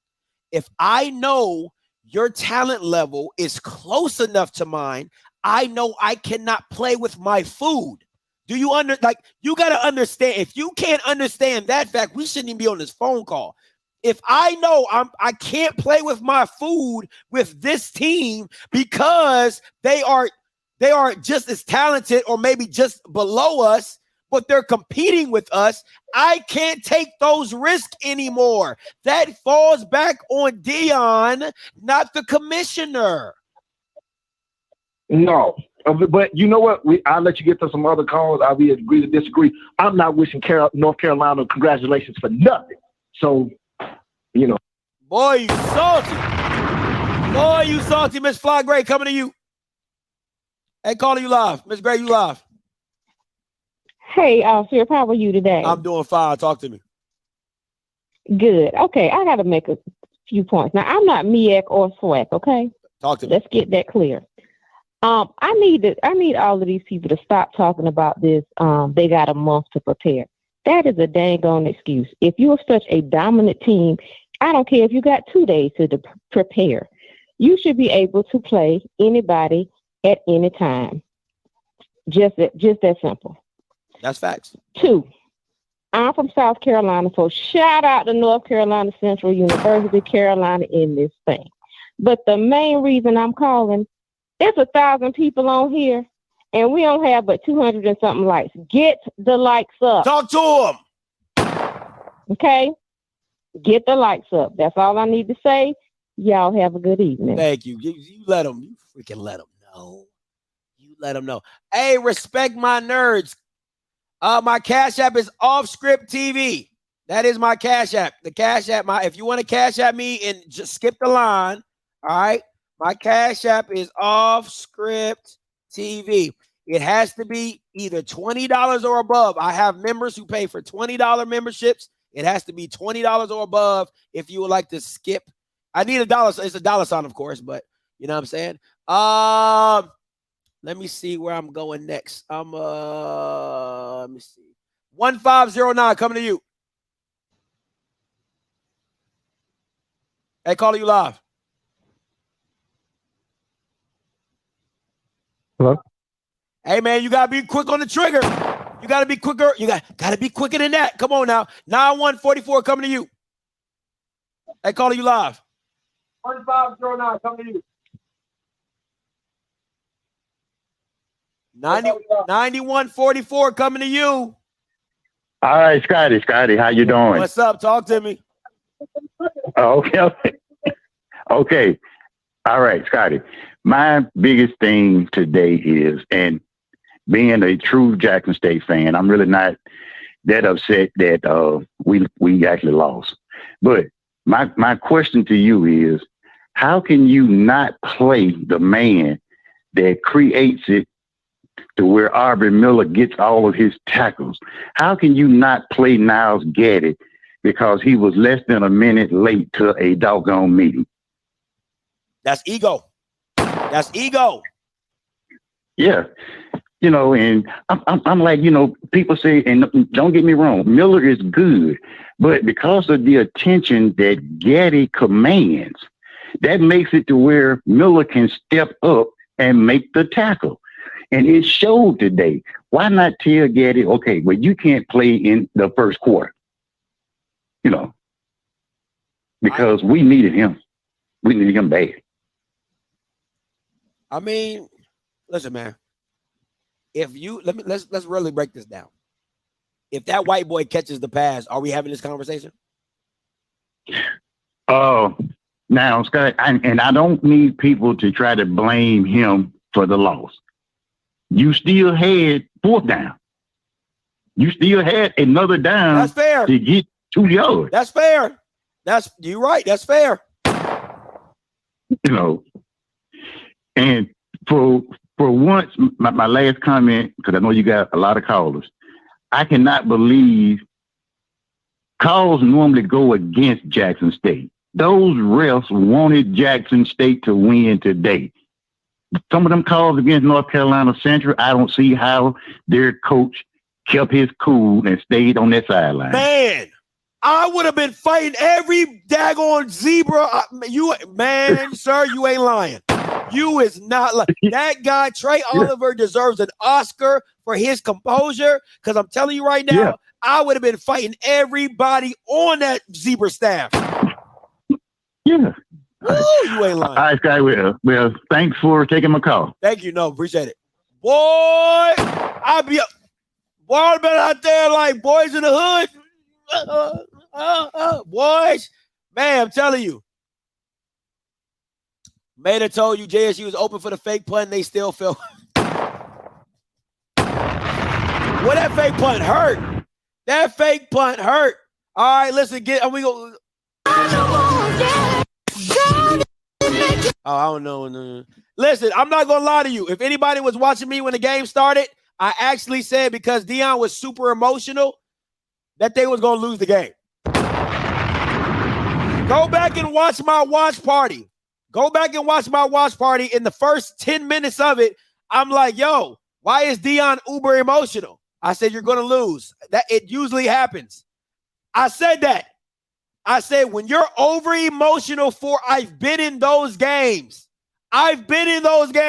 When you're over emotional, you just come out with too much energy. You're like, oh, I want to give it for the Gipper, and you lose. And that's what happens. I said, you're too emotional, you're going to lose, and they lost. Still a great game, though. Still a great game. Let me see where I'm going. Going back to you, 1509. Better be quicker than that. Yes, can you hear me? Yeah, I can. Let's go. Let's get it. What's good? Yeah, it's crazy that you suspend Niles Gaddy for being 1 minute late. But Shadour came back late before the SWAC championship and put out the team, but was allowed to keep playing. Colorado is getting, you asked the question what Colorado get, they're getting a coach that plays a lot of favoritism. They lost this game because they got beat on the line of scrimmage. They offensive line was whipped the whole game and running. And it's the second year in a row the offensive line has been whipped. They did pretty good pass blocking, but run blocking, they was horrible. They was. So it wasn't the tight end that lost this game. Then you get a fake punt done on you, and you've had it done on you 4 times this year, and you never learned. So Colorado's going to get a coach. Shadour would lose more games next year at Colorado than he lost his whole career. Wow. I like that. And he only lost like 7 since he was in the 7th grade. Wow. He would lose more games next year than he lost his whole career. They're going to get annihilated. That's fair. But that's all I had to say. All right, man. Appreciate the call. Let me ask this lady right here. Renee, baby. You from Colorado? Renee, baby, you from Colorado? I like that name, though. Renee, baby. I like that. That's pretty fine. You can come to the cookout with that name. I like that. Renee, baby. I like that. That's hot. I like that. You from Colorado, Renee? I ain't seen, you one of them snow bunnies. Them snow bunnies be, you know what I'm saying? Y'all probably from Colorado, you know what I'm saying? So I just want to ask Renee, baby, if you're from Colorado. 3428 coming to you. Boy, you got lucky. Hey, Scotty, Benjamin, you got lucky, bro. Because I just saw you put that junk in the chat. You got lucky. Go ahead. All right. First of all, Scotty, I want to say God bless you, your future wife and family. I enjoy watching your show. A graduate from Payne College. What I want to say about this is, number one, there is no excuse. As a head coach, the buck stops with you. Come on. There's no need to complain about they had a month. Here's what it comes down to. People who focus more on one thing do better at it than someone whose attention is divided. Ooh. Now, you are focusing on recruiting for Colorado and this game. Well, guess what? Your attention is divided. Furthermore, if you're not battle tested, whenever you go up against individuals, you're going to see what's really in you. And when you talked about how the offensive line was regressing, that's an issue. That's something that was happening throughout the year, and there should have been some sort of correction, and it wasn't. And finally, it's going to be very interesting to see what type of progression Shadour is going to have to make, because he's going to be going up against much stiffer competition. And so it'll just be interesting to see when he's thrown in the fire, how he's going to respond and what the coaching staff is going to do. Keep doing what you're doing. God bless. Hey, appreciate it, man. Hey, listen, he came in hard with the bar.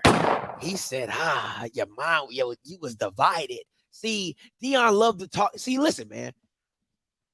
Can I be honest? And Miss King, I know, I believe you're married. I think you're either engaged or married. Shout out to Miss King. She's a dope hairdresser. If you're in the Montgomery area, Miss King, drop your salon in the chat. I love what she does. Does great work with hair. So make sure y'all check it out. Alabama State alum and things like that. She's awesome person.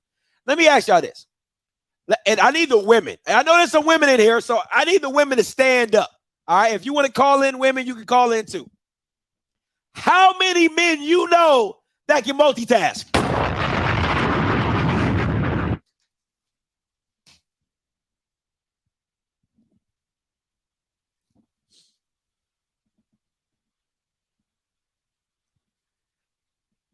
I ain't one of them. Listen, I would lose if my head was not attached to my shoulders. I literally would be asking Key, where is my head? Literally. What men do you know that can multitask? And you're asking 18, 19, 20-year-olds to multitask to keep the main thing the main thing? What? Ain't no guys doing that. Our minds are everywhere. If they're not everywhere, we're usually focused on one thing, right? Like literally Key. Key is like, bro, Key is so, her brain, I don't even understand how her brain works, right? she could literally, this is what Key be doing. She have her phone up on like this phone propping thing. She has a full TV going and then be having a whole conversation with me. And then she don't miss nothing on the show. So I'm like, bro, how is your ears hearing me and hearing the TV at the same time? How is that possible? How are you doing that? Like, I'm watching the Cowboys game. Key can call my name like 5 times. I do not hear her. She's having a full-blown conversation with me and listening to her show, and she don't miss a beat. How? That is so mind-boggling to me. So how do you think Dion was going to make that work? That you're going to have 18, 19-year-old men try to keep the main thing and not be distracted. Come on, man. Stop playing. Stop playing, bro. Stop playing. It just don't work like that. It just don't work like that. We're just too locked in. So it's hard to be 2 places at once. It's just hard, man. It's hard. 81-17 coming to you. Hey, calling you live. Hey. What's up? What's your name? Where you calling from? I'm calling from Jackson. Oh, man, it's a sad day there. It's a gloomy day in Jackson. I know. But I'm gonna say this. It was a good game, but again, people need to learn how to lose in a good way. You know what I'm saying? It was a good game, but somebody gotta win, somebody gotta lose. Facts. That don't mean that's not a good school, or that doesn't mean that it's not a great team. Dion did what he's supposed to do. He took them all the way to the championship. You see what I'm saying? Agreed. So I think he did a great job. And, this is a lesson learned for Jackson. Maybe, the next coach will do a better job of, taking them to, other championships and stuff like that. But, somebody has to win and somebody has to lose, and they just have to take the loss for what it is and be grateful. I was watching something and he was, they finally told him thank you. That made me happy because, with so many people being ungrateful. Just him coming in and trying to, do something that no other coaches have done. And I'm, glad that he came to Jackson to do what he needed to do. Now it's time for him to move on. Agreed. Oh, thank you for letting me call in. No problem. Thank you so much. And you listen, you stay prayed up, okay? I know it's gonna be a gloomy time, in Jackson. You stay prayed up. And Holy Ghost filled. I will. Yes, ma'am. All right. Thank you for the call. Y'all need to stay Holy Ghost filled. It's rough out here in these streets. It is rough out here in these streets. Let me see. 1296 coming to you. Hey, what's going on, Scotty? How you doing, bro? What's good, man? Talk to me. Hey, yeah, man. Good job, man. I love your show. Big fan. So a couple points here, man, and I'll clear the line. Man, that quarterback, Richards, man, he looked amazing, bro. Like, I seen him play when they played Campbell. Yeah. He just looks like a different quarterback today, man. And does he kind of remind you of Anthony Richardson from Florida, the Florida Gators quarterback? That's a good comp. I like that comp. I man, like the comp because of his physicality. Right. And he just made some throws that I never seen him make off the games I've seen him play. Quick couple questions. One thing I got to give you props on, bro. You was right. Travis Hunter, bro, is definitely a better wide receiver. I think if it wasn't even for him, they probably wouldn't even be in the game because they clogged space. They played hard and they just made it hard for Savion to get through, which you at one point said that he was the engine to the offense, and so I think North Carolina Central did a good job at plugging that up. But 2 questions and I'm going to clear the line. I want to know what you think about Shadour. He played good today. He was great, lights out, making throws, didn't have any turnovers. But right now I'm watching Cam Ward. Do you remember him from Incarnate Word last year? Yeah. So I'm watching the Washington State game right now versus Fresno, and he's kind of struggling a little bit. And I think he's way more faster and dynamic than Shadour. So my question is, and we know Fresno State, they're a good team, but they're just regular Power 5.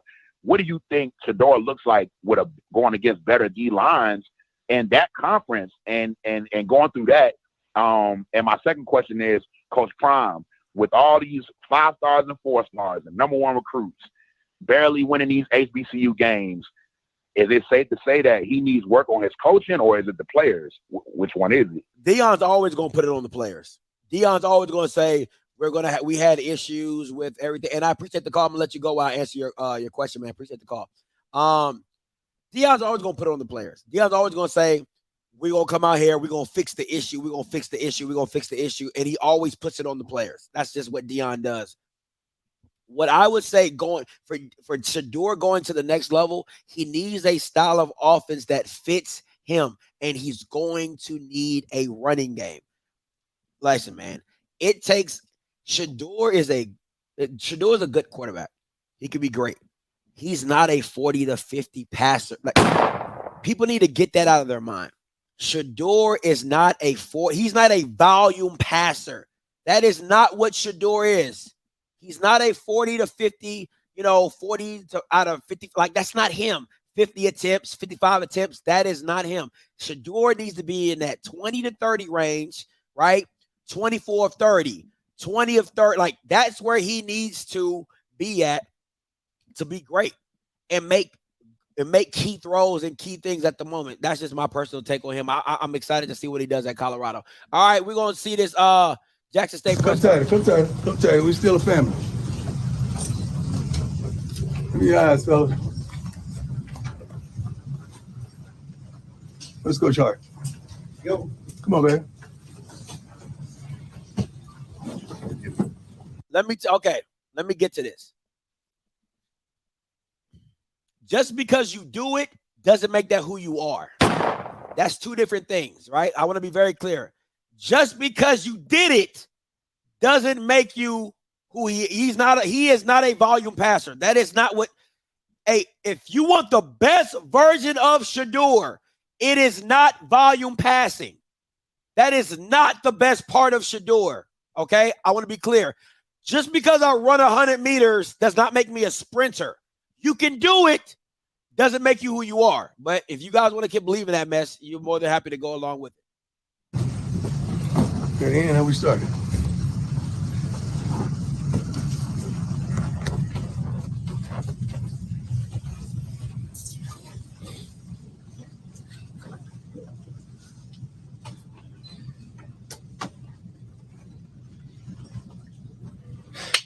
Take your time, man. Take your time. Lord, I thank you.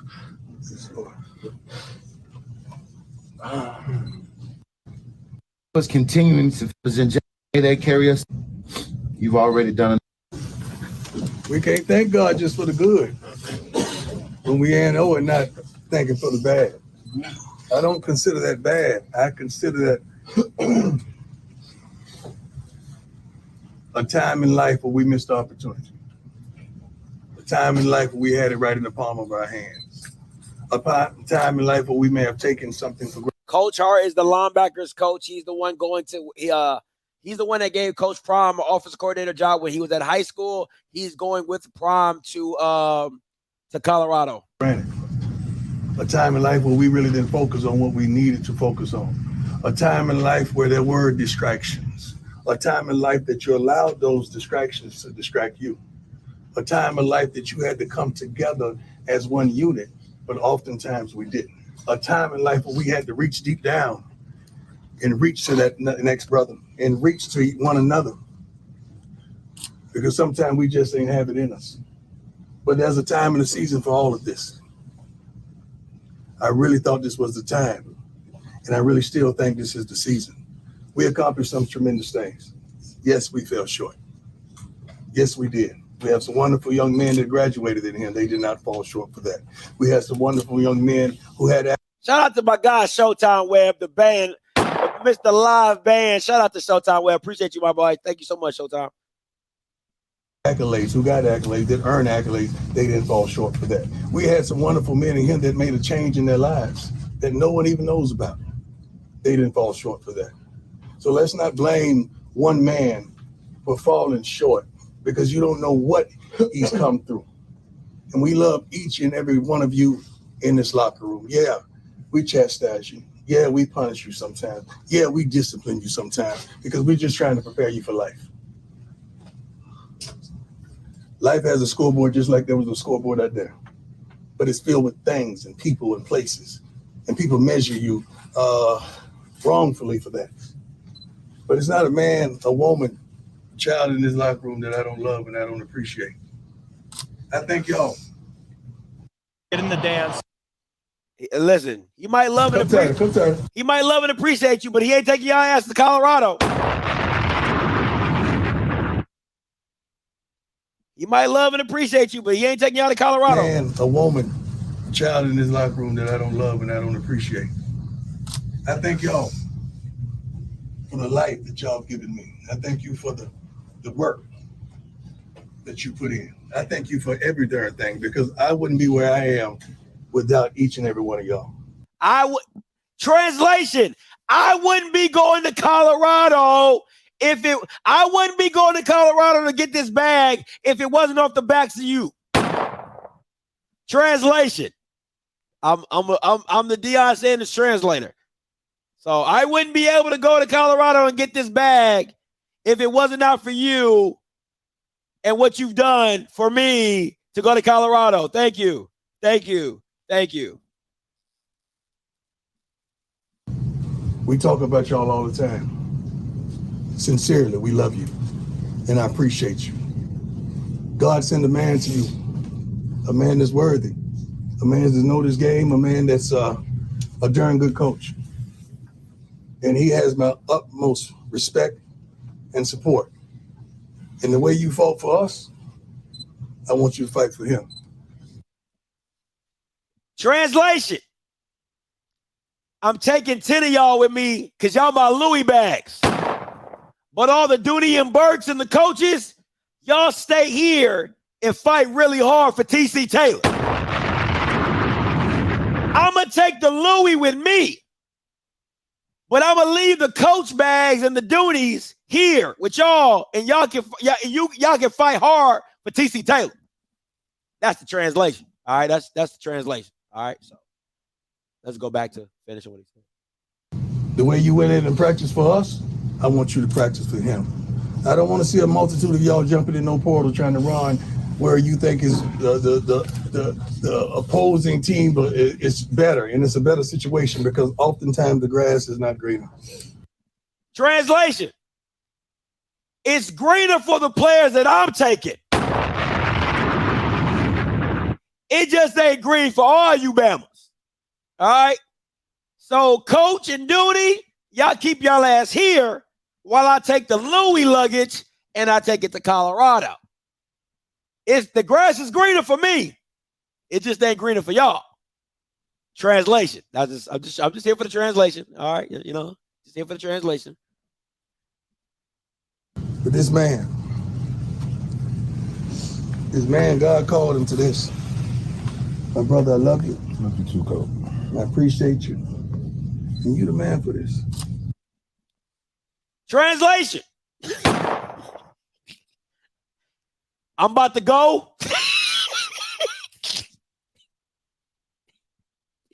I'm about to go.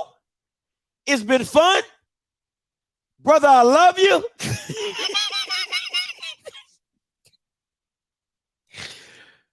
You go ahead and take this luggage off my hands for me, okay? You be blessed now, my brother. All right, that's the translation. I'm just listening. I'm just here for the translation. You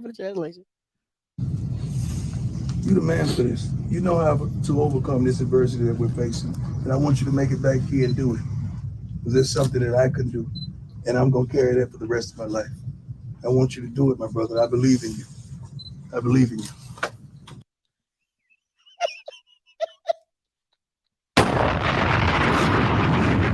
Translation. It really sucks that I couldn't win the Celebration Bowl and go out on top. But my brother, I'm leaving with you some gems and some coach bags that I feel that you can come back and do it. This will be a moment in my life that will be a blimp, but it will still scar me.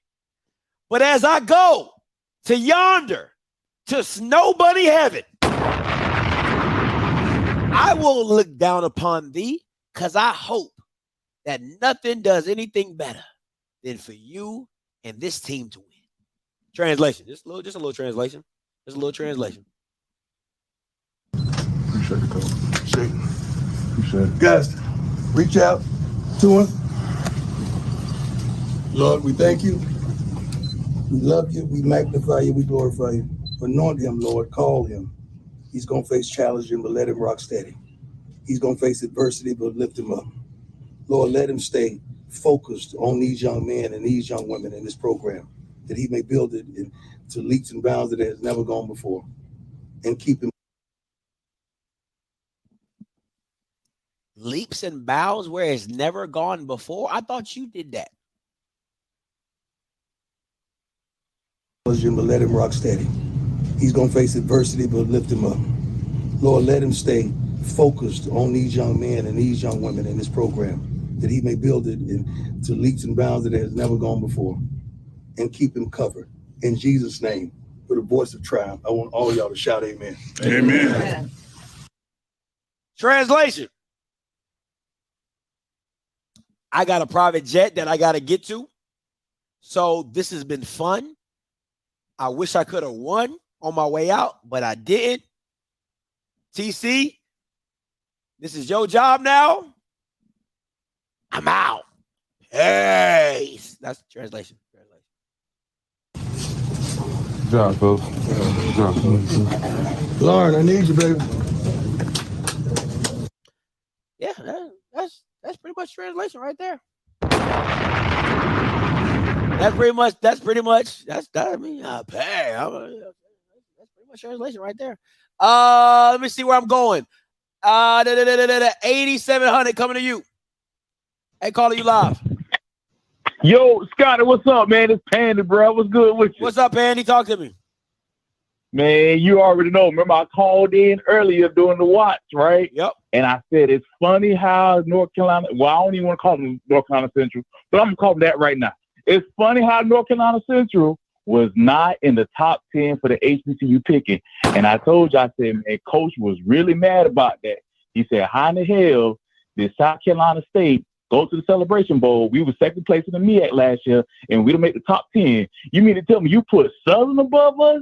You put Alcorn above us? You put Alabama A&M above us? Yeah. Man, look here, man. That Coach Trei, man, he was pissed. But another thing, you know who got exposed, Scotty? What's up? ABC Network got exposed. How so? I think that if Jackson State would have won that game, they would have shown more of the celebration and everything else, Prime getting the trophy and everything like that.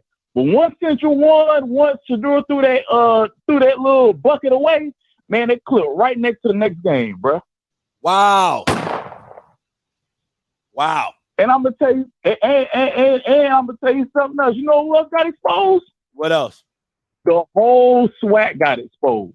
I'm gonna tell you how they got exposed. Not the whole SWAC. The whole SWAC got exposed because when it comes to championship games, when it comes to games that matter, you said it earlier, stick to what you know.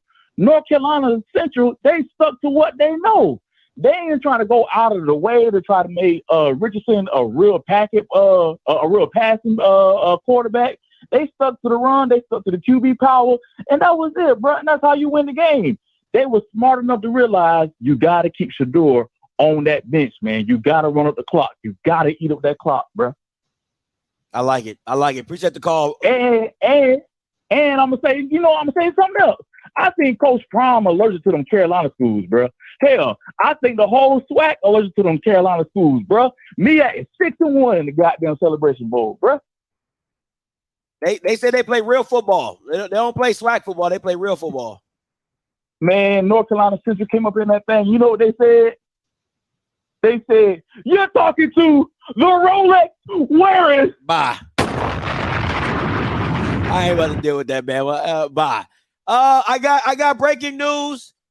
I got video footage of Coach Prom leaving Jackson State. This is video proof of Dion leaving Jackson.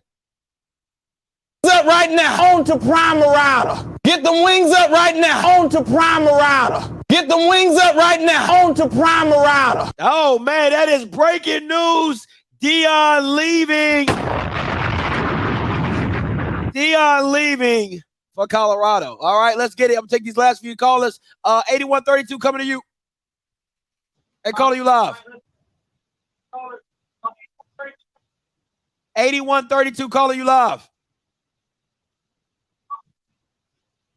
All right, 7314 coming to you. Hey, what up, Scotty? What's goody, man? What's your name? Where you calling from? Hello? Yeah, what's your name? Where you calling from? Hello? Can you hear me? Can you hear me, Scotty? Yeah, I can hear you. What's your name? Where you calling from? Oh, shoot. My bad. My phone line just died. Hold on, guys.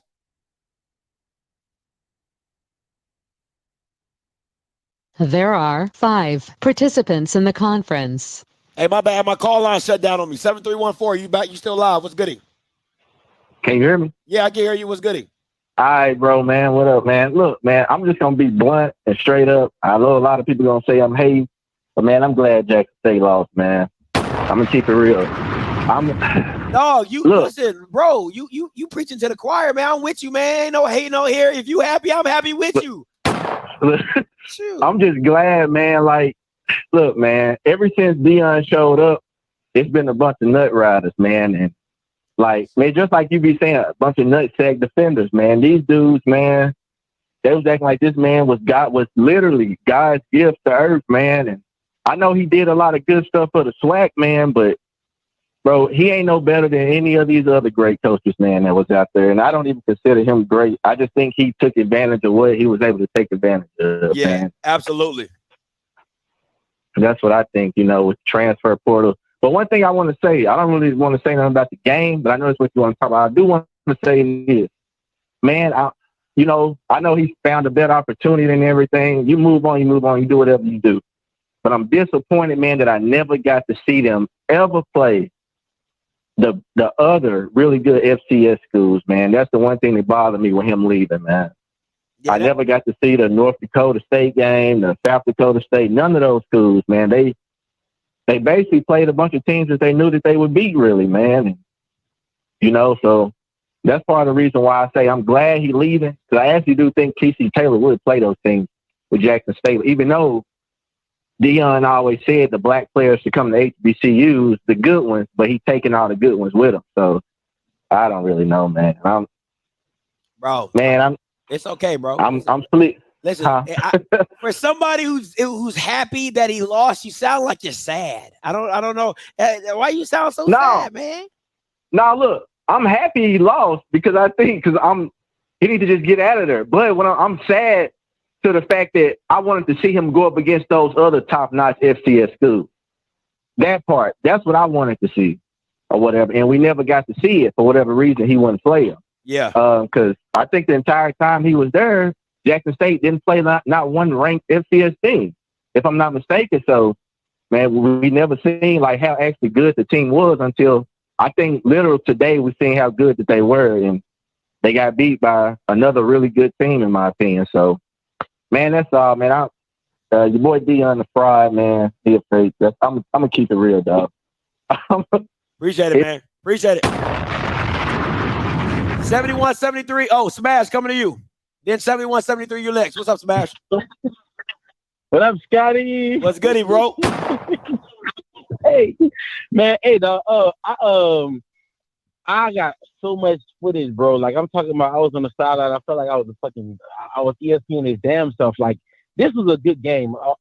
Everything aside, I'm talking about like from the adversity and everything, from the ups and downs and all that. It was a good game overall. I had a question for you though. Talk to me. Travis Hunter, how do you think he played tonight? Because at the beginning of the game, I was like, this nigga like, I give him a B plus. I give him a B plus. B plus. Yeah, he brought it back in the game. Maybe go overtime. Yeah. I mean, I give him a B. Like, listen, until he made those big plays, he would have been at like a C minus. Right. He would have been at a C minus easily. You know what I'm saying? But I give him a B plus. I definitely give him a B plus. Yeah, man. I felt the same way. I thought by him playing both ways too, he was tired as shit. But I don't know, man. At first he was messing up, but I didn't want to get that excuse you wanted to say about it. But I ain't got it. Hey, appreciate it, man. 7173 coming to you. Hey, calling you live. Yeah, this Nick from Houston, man. Hey, it was a hell of a game. I feel like Jackson State just lost the game because up front they couldn't do anything offensive line wise or defensive line wise. Savion was like, it was a missing person report for Savion because I didn't see Savion. If you didn't tell me he was out there, I wouldn't have known. That's how much NCCU took their running game away, and they put the game all on Shadour back, and Shadour held up pretty good. So I don't blame the coaching, and I don't blame Shadour. I really just blame the line. I guess it's the reason why Dion's leaving the O-line coach and the D-line coach behind. Because when you watch this game, it was really just lost up front.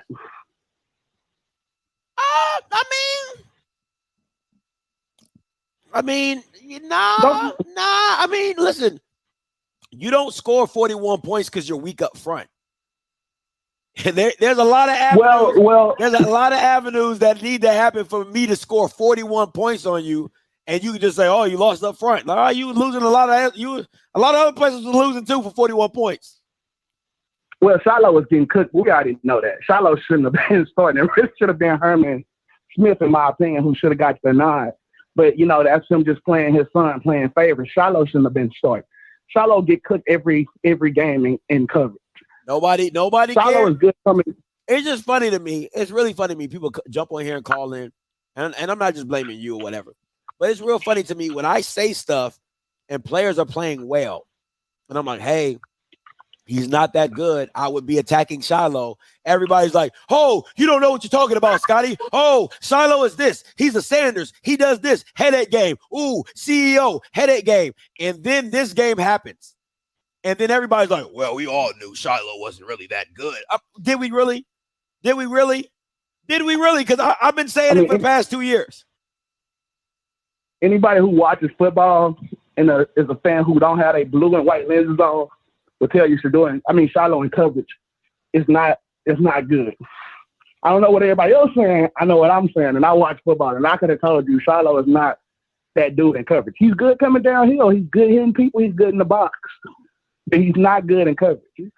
So that's bad coaching right there. He shouldn't have been there. But Prom didn't really lose this game, in my opinion. Yeah, he did the stupid 2-point conversion thing, which he needs to stop doing, and he's not going to do that next year. He's not going to be able to do that next year in the Pac-12. But it's not on coaching to me. They was right there to win the game. That was the perfect play call to win that game. He just dropped it. Players got to make plays. Sometimes it's not just about the X's and O's. Sometimes it's about the players just making the plays. Yeah, there. they say it's about the Jimmys. There was a lot of mistakes. It's about the Jimmys and Joes. Appreciate the call. 58.99 coming to you. Hey, calling you live. Yo, you can hear me? Yes, I can. What's your name? Where you calling from? Yes, sir. This is Jonathan. NCSU fan, drum major NCSU in the chat, man. I just want to say real quickly that I'm glad Jackson State lost because this is good for HBCU football because a lot of people is acting like there's no talent in HBCU football, and the only way to save it is to have somebody of a Deion Sanders stature to come in and save the lowly, and once he leaves, everything is gone. So this really helps to set the balance out there. There are other good players, good teams, good coaches out there. You know, and it's always me a couple SWAC, but I think Jackson got some humbling because, you know, it was just too much. From what I've seen, North Carolina Central didn't get any attention, any media coverage, but we know why. You know, I don't think anybody was paying them any attention or anything like that. And a lot of times the SWAC schedule is really not a tough schedule, as so many people have already said. MEAC teams, they may not be as good as the SWAC teams, but they play tough schedules for the most part. So by the time the Celebration Bowl comes around, they be ready and tested. They be ready and tested. North Carolina Central, they did their thing this year. South Carolina State, we beat them, and I'll be honest, we really should have lost that game. North Carolina Central gave us that game. They really did. I'm gonna be real. They gave us that game. So Central really should be 10-1. They should have been 10-1 coming to this game. They gave us that game. But yeah, man, it's me that goes SWAC. So everybody can put that to bed, man. Without 6 lowly teams, we in here. But shout out to North Carolina Central, no hate. You know, shout out to Jackson State, man. But y'all really need to get away from the celebrity. Just focus on football, man. And that's what Central was doing. They were focusing on football. Trei Oliver kept his voice focused. Focus on football. And yeah. So I appreciate the time, brother. I appreciate you. Let's see where we're going. 2046 coming to you. Hey, caller, you live.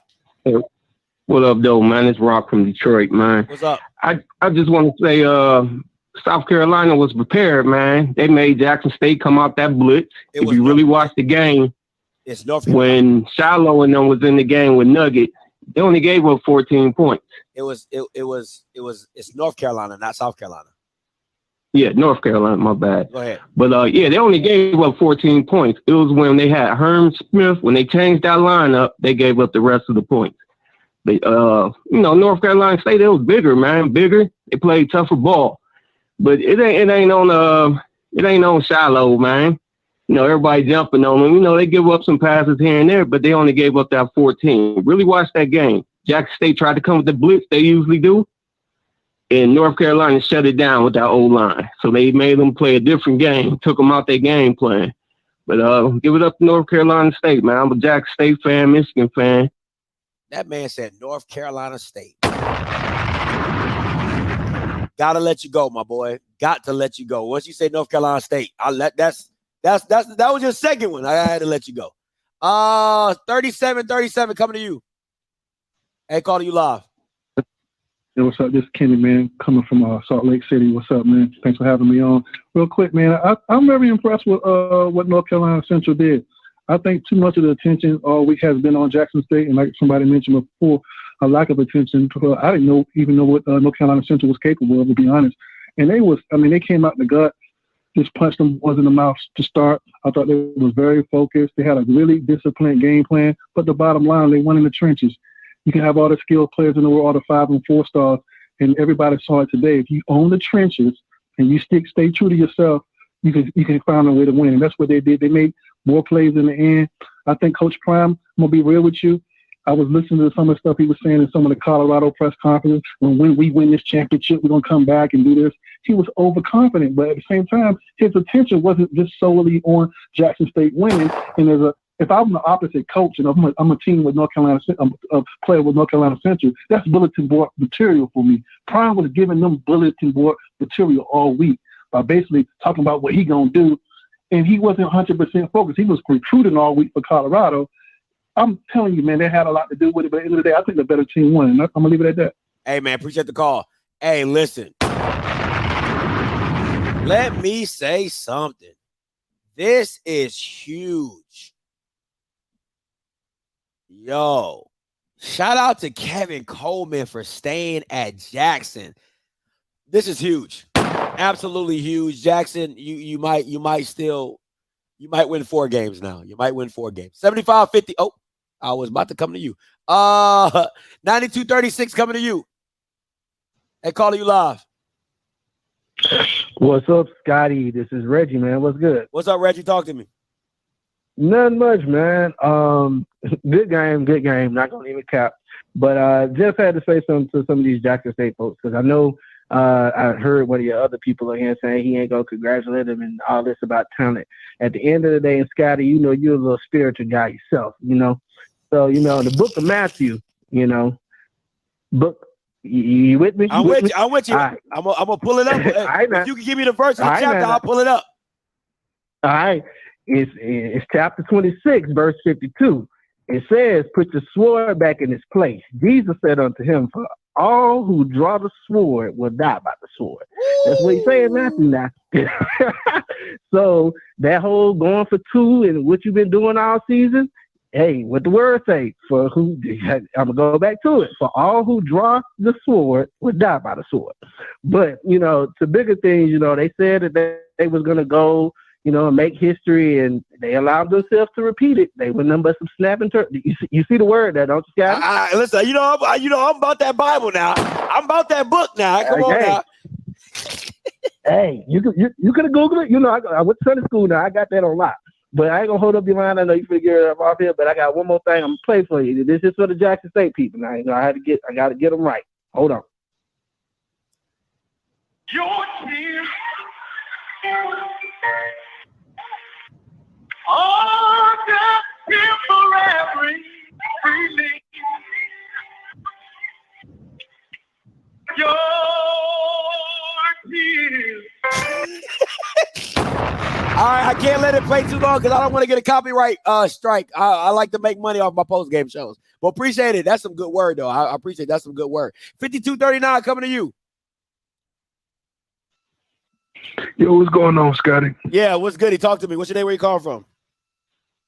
Man, my name. Look, I'm calling from Dennis, and basically, I got a couple questions about pretty much the whole season going forward.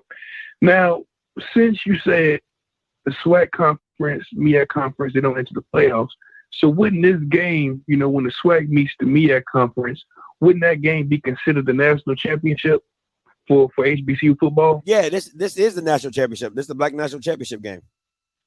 Okay, so I want to say, so didn't they say when Dion got all these recruits coming in, they had one of the top FCS classes to ever be drawn in the FCS level, correct? That is fair. Okay. So, with all that going on, they ran through the SWAC beating everybody. It's the second year in a row they lose their national championship and they get upset by a MEAC team, right? That shows that team is beatable. And I know, like the goal you said before, that it's not beneficial for them to get into the FCS playoffs, which is currently going on right now, where you have the better FCS teams are playing. But wouldn't you say them losing this game is a really bad look for HBCU football? Because even with their best recruits, and the best team and one of the best recruits, they still can't finish a game, finish the season. He's had 2 years to do it. I understand the spring season with COVID, was a little hard because he came in, he didn't have much time to coach his team. And I do like the fact that, with North Carolina winning, it does show that Jackson State is beatable, and that kind of helps the other teams. But at the end of the day, wouldn't you say that's still a bad look for Jackson State not being able to finish out a season for the second year in a row? Of course. I mean, that's not a hard. It's a bad look for anybody.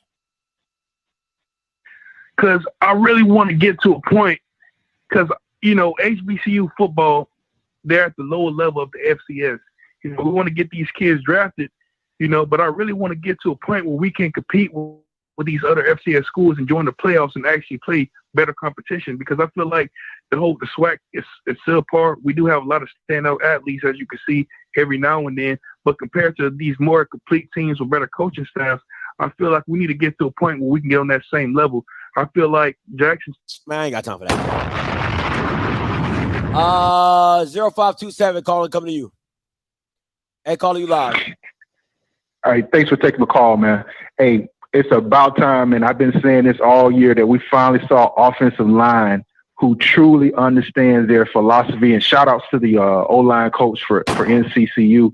Man, I've never seen, and I've always said this throughout the year, I've never seen the SWAC offensive linemen didn't understand how to chip and then get to the second level. I saw that. Understand that when you get into the second level, how to attack it at an angle. So that's why you had Aubrey Miller, who would feast on SWAC offensive linemen they would chip and keep it going and then get to the next level. So you saw him have a lot of problems, man, with them chipping and then attacking his inside shoulder. So that's why you saw that running back able to jump step and jump cut, because he was able to come off that block, man. So beautiful by the offensive line coach. Even they had one of their top offensive linemen went out, and a true freshman came in, man, and they still kept running the ball very well. So shout out to them. Also, man, I don't know if anybody saw this, but I think on that fourth down when North Carolina Central was, I think they took a timeout with JSU had the ball, and the whole team was out on the field. I swore, man, I saw Sam Washington, the former head coach at North Carolina A&T.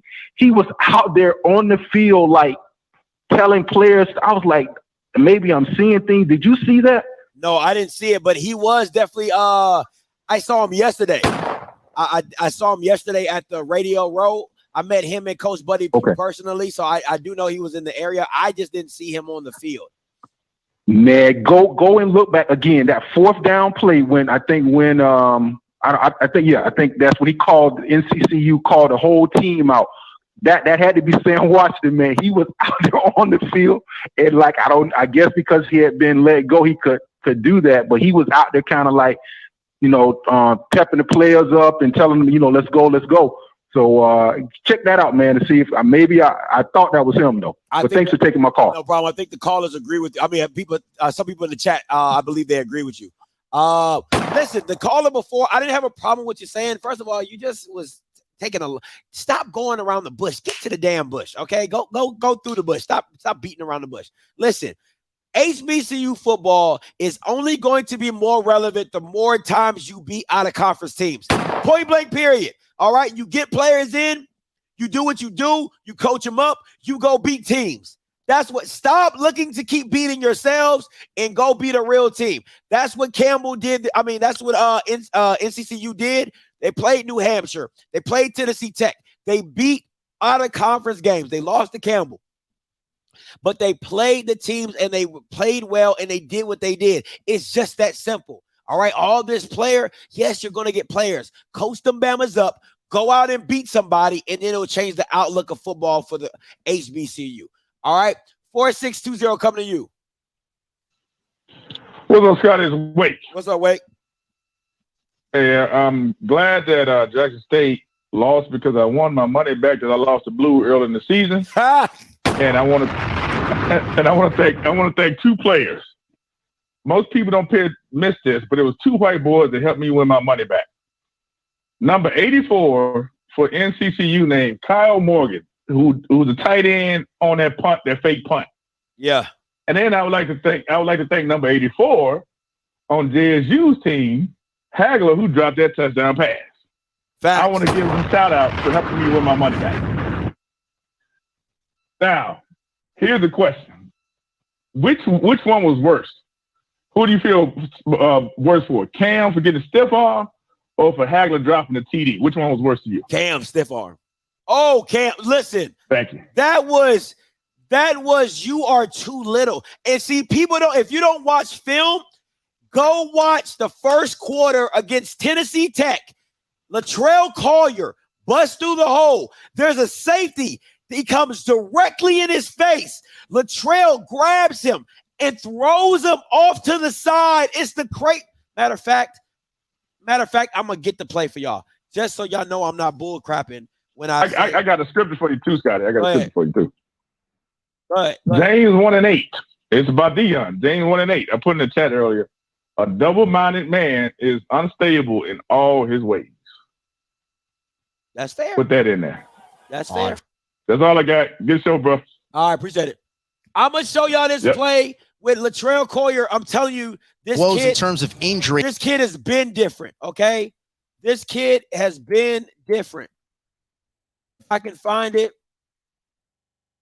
Hold on. Let me see.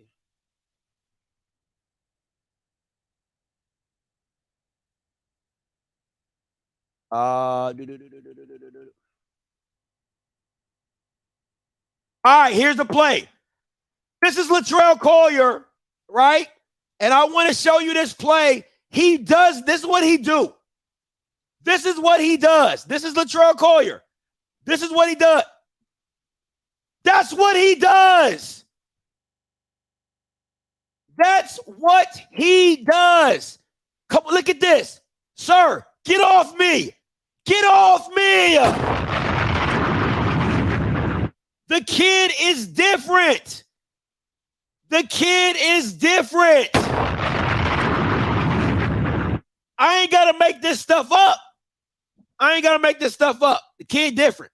All right, 10-14 coming to you. Hey, Scotty. What's up? Trash. Deion Sanders is trash as a coach. Scotty, 31. 31, Scotty. What you going to do, Scotty? Your running back getting 5 yards a carry, Scotty. Who running back getting 5 yards a carry? Jack State. That can't be right. We can't be watching the same game. We can't be watching the same game. I'm not talking about the game, Scotty. I'm talking about average game. He's getting 4 to 5 yards a carry. He did. What you gonna do, Scotty? Dog. No, Scotty. Scotty, what you gonna do? Not run the ball. What you gonna do, Scotty? Not run the ball. You had not picked up a 3rd and short running the ball all game. What are you talking about? I'm not about to run the ball. That don't make no sense. I ain't got it all game. Scotty, what you gonna do, Scotty? Not run the ball. I'ma throw it. Man, you had so you not okay with the you Scott? What's the question? Are you okay with the last 4 play calls? I'm okay with the last 2 play calls. I really am. If I'm being honest, now I would have gone 2 quarterback sneaks or maybe some wildcat or whatever, but you had not picked. You run the ball, Scotty. No, you not. Listen, did you watch the whole game? I was at the game. Listen, I'm so upset, Scotty. I'm in the room right now. I'm in Atlanta right now. Sir. Right? I'm in the room. I don't want to go out because I think that was the dumbest fucking. How was it dumb when you had not picked up? Do you know? Okay, Scotty, watch this. Watch this, Scotty. Scotty, watch this. Do you go for 2 or you kick that field goal? I kick the field goal. I would kick the field goal. I'm always about getting the points. Scotty, it was just a bad play call. We got an ass whoop. Dog, the mere fact that you were here, the mere fact that you were here talking about some run the ball on 3rd down, you guys had not picked up a 3rd and short all game running the ball. That doesn't even make sense. Why would I say that? Why would you do that? Listen. Let's not. You guys are being so disrespectful to Brett Bartoloni. That was a perfect. He cannot. Listen, Brett Bartoloni cannot score in the red zone. He can't. If you go back and look at all the tape when we in the red zone, absolutely not. Come on, man. You don't think you think his offense can score in the red zone? Dog, you're living in the moment. You are living in the. You're isolating one game and saying he cannot. Think about this, man. I can call all the good plays in the world, right? Now, I'll say this. There have been games where I have disagreed with Shadour throwing the ball. But at the end of the day, 1 is still the quarterback's decision to where he throws the ball at. And 2, I do agree with you that the play calling hasn't been great in the red zone. But to say they cannot score in the red zone is a lie. They get points. They get buckets. All I'm saying is this game, that was a damn good play call. Like, I don't understand. Like, the white boy dropped it. It was a damn good play call. Okay, Scotty. When he dropped the ball, so you gonna come back with another pass? Or you gonna come back with a run? I'm not going to listen. Are you not listening? Are you just talking to talk? Are you listening? No, I'm listening to you. Because I want to know, because I know you're a football guy, and I know you know football. I'm asking you for my opinion, right? For me, you didn't listen to me when I'm telling you. All game, you did not convert not 1 yard by running the ball. You hadn't convert not 1 by running the ball. Why would you start now in the biggest moment of the game? Please explain that to me. Please explain that to me. I can't explain it to you because I wasn't the coach, but for me, I felt like once he dropped that goddamn ball, we quarterback sneaking, we run fullback or something. You 3rd and 1, Scotty. 1 yard. Come on, man. Now you're talking about bringing in fullbacks. Y'all have never used a fullback all season. Now you talking about bringing in fullbacks. You've never used a fullback all season. Come on, man. Y'all Bama's just killing me out here today, man. I'm really serious. 0203 Colorado, you in the building. What's good, Colorado? Okay. Back in the house again. Can you hear me? Yeah, I'm here. Oh, okay. Hey, the point I wanted to make for some of the people is like, damn it, is my shoe still on? Man, can you hear me? Yeah, I can hear you. Talk to me. Okay, my fault. I'm gonna wrap it up. My thing now, you have people out there that will use like prayer and religion when you play sports. Evidently, a lot of you guys out there hadn't played sports, because one of the things you have to understand, you can't pray to God or whatever, whoever you pray to, of an outcome or a play to the game. Because if you're a true athlete like myself, bro, when you've been raised up, you will be so confused because you'll be like, why God? I've lost, so I didn't catch this, we didn't do this. So you don't use that. Where I come from, North Carolina, Charlotte, North Carolina, Queen City. We don't do that. We don't play like that because it's a fine line when you try to bring religion into sports. You know what I mean? Y'all playing with it a little bit. You know what I'm saying? It's whatever, but I'm going to close it out.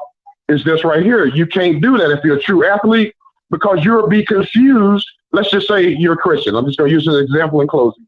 If I was a Christian, if I prayed to God or whoever about a certain play or win this game, I would be confused as a, like I say again, a Christian. I'm just using that as an example. I'm not banging Christians.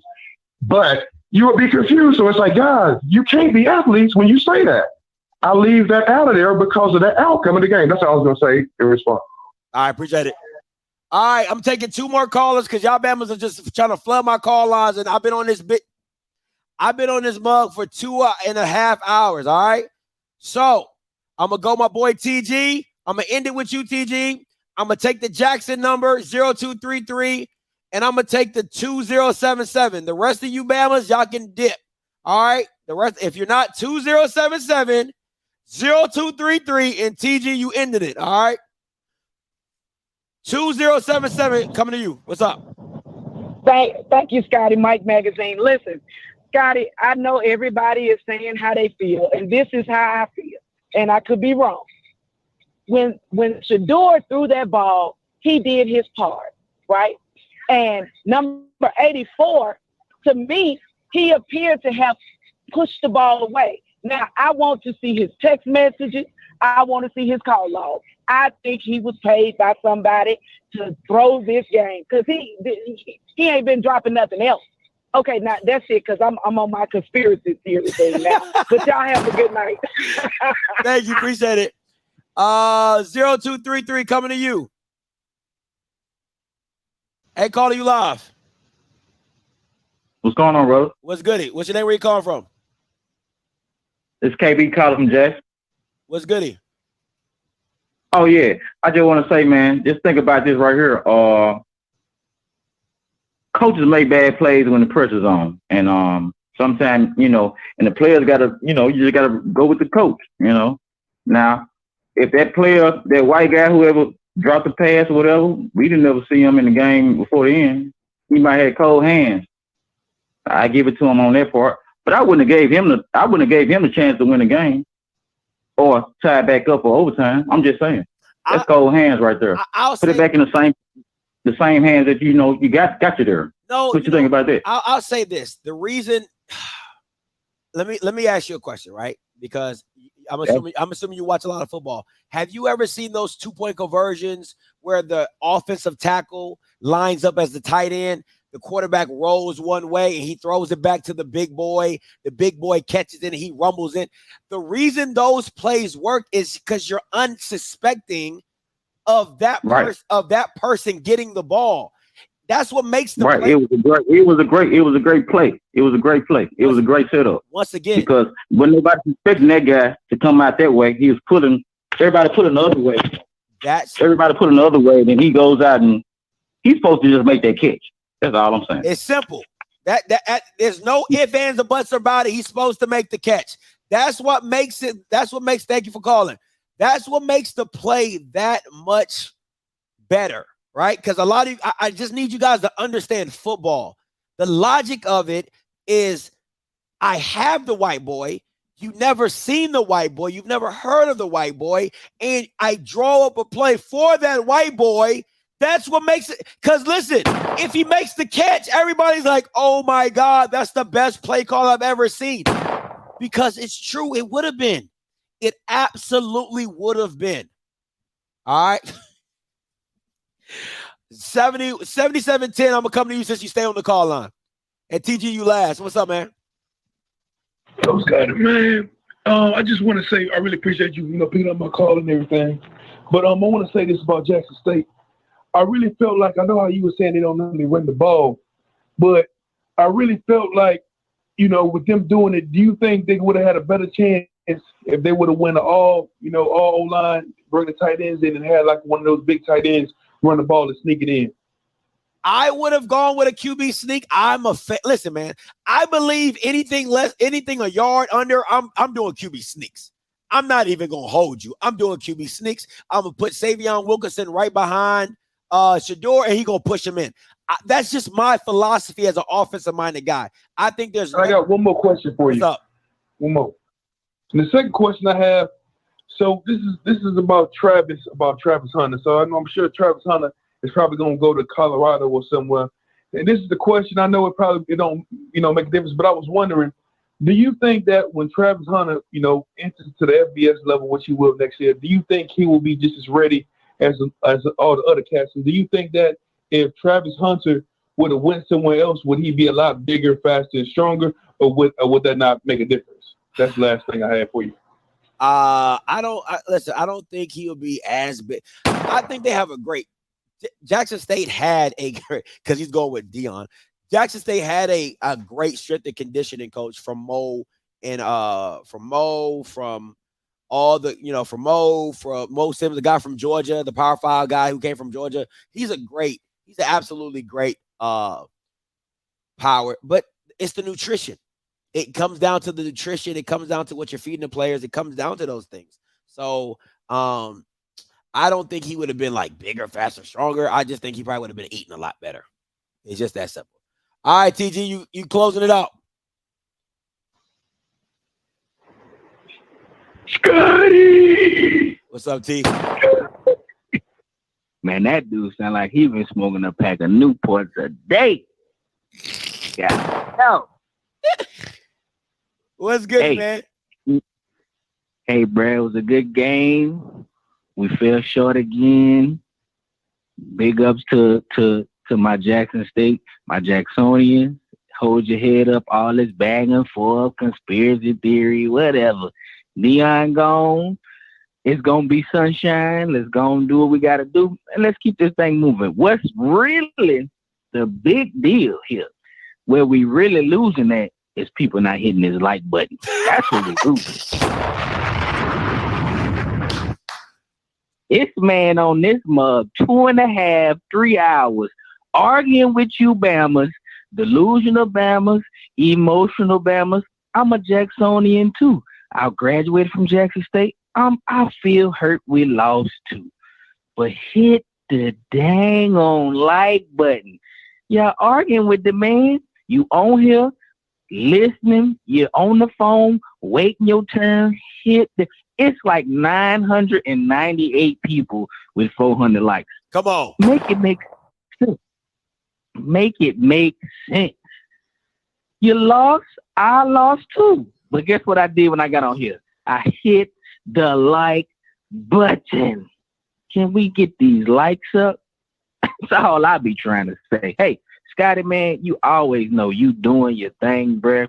A lot of stuff that you be saying be coming to like flourishing. So I didn't even call in to try to make my score prediction, because I just listened to a lot of stuff that you said about, different things, even with the Travis Hunter thing, like him being a better wide receiver than playing on the defense, man. He getting burnt on the defense with some of these these last couple of games, like, but the offense side of it, you know what I'm saying, is really saving him. So maybe they need to look at just leaving him on the offense, I think. But anyway, it is what it is. Dion gone, but just because Dion gone, y'all still listening though. Y'all ain't gone. So hit the like button. Absolutely. Hit the like button. Hey, and bruh, keep doing your thing, bruh. Appreciate it, TG. I am shutting these call lines down. I'm going to make my little soliloquy and we're going to get up out of here. I got to get my kids a Christmas tree. All right, we ain't doing no fake stuff over here. I'm from Maryland. We used to getting these real trees, baby. You know what I'm saying? House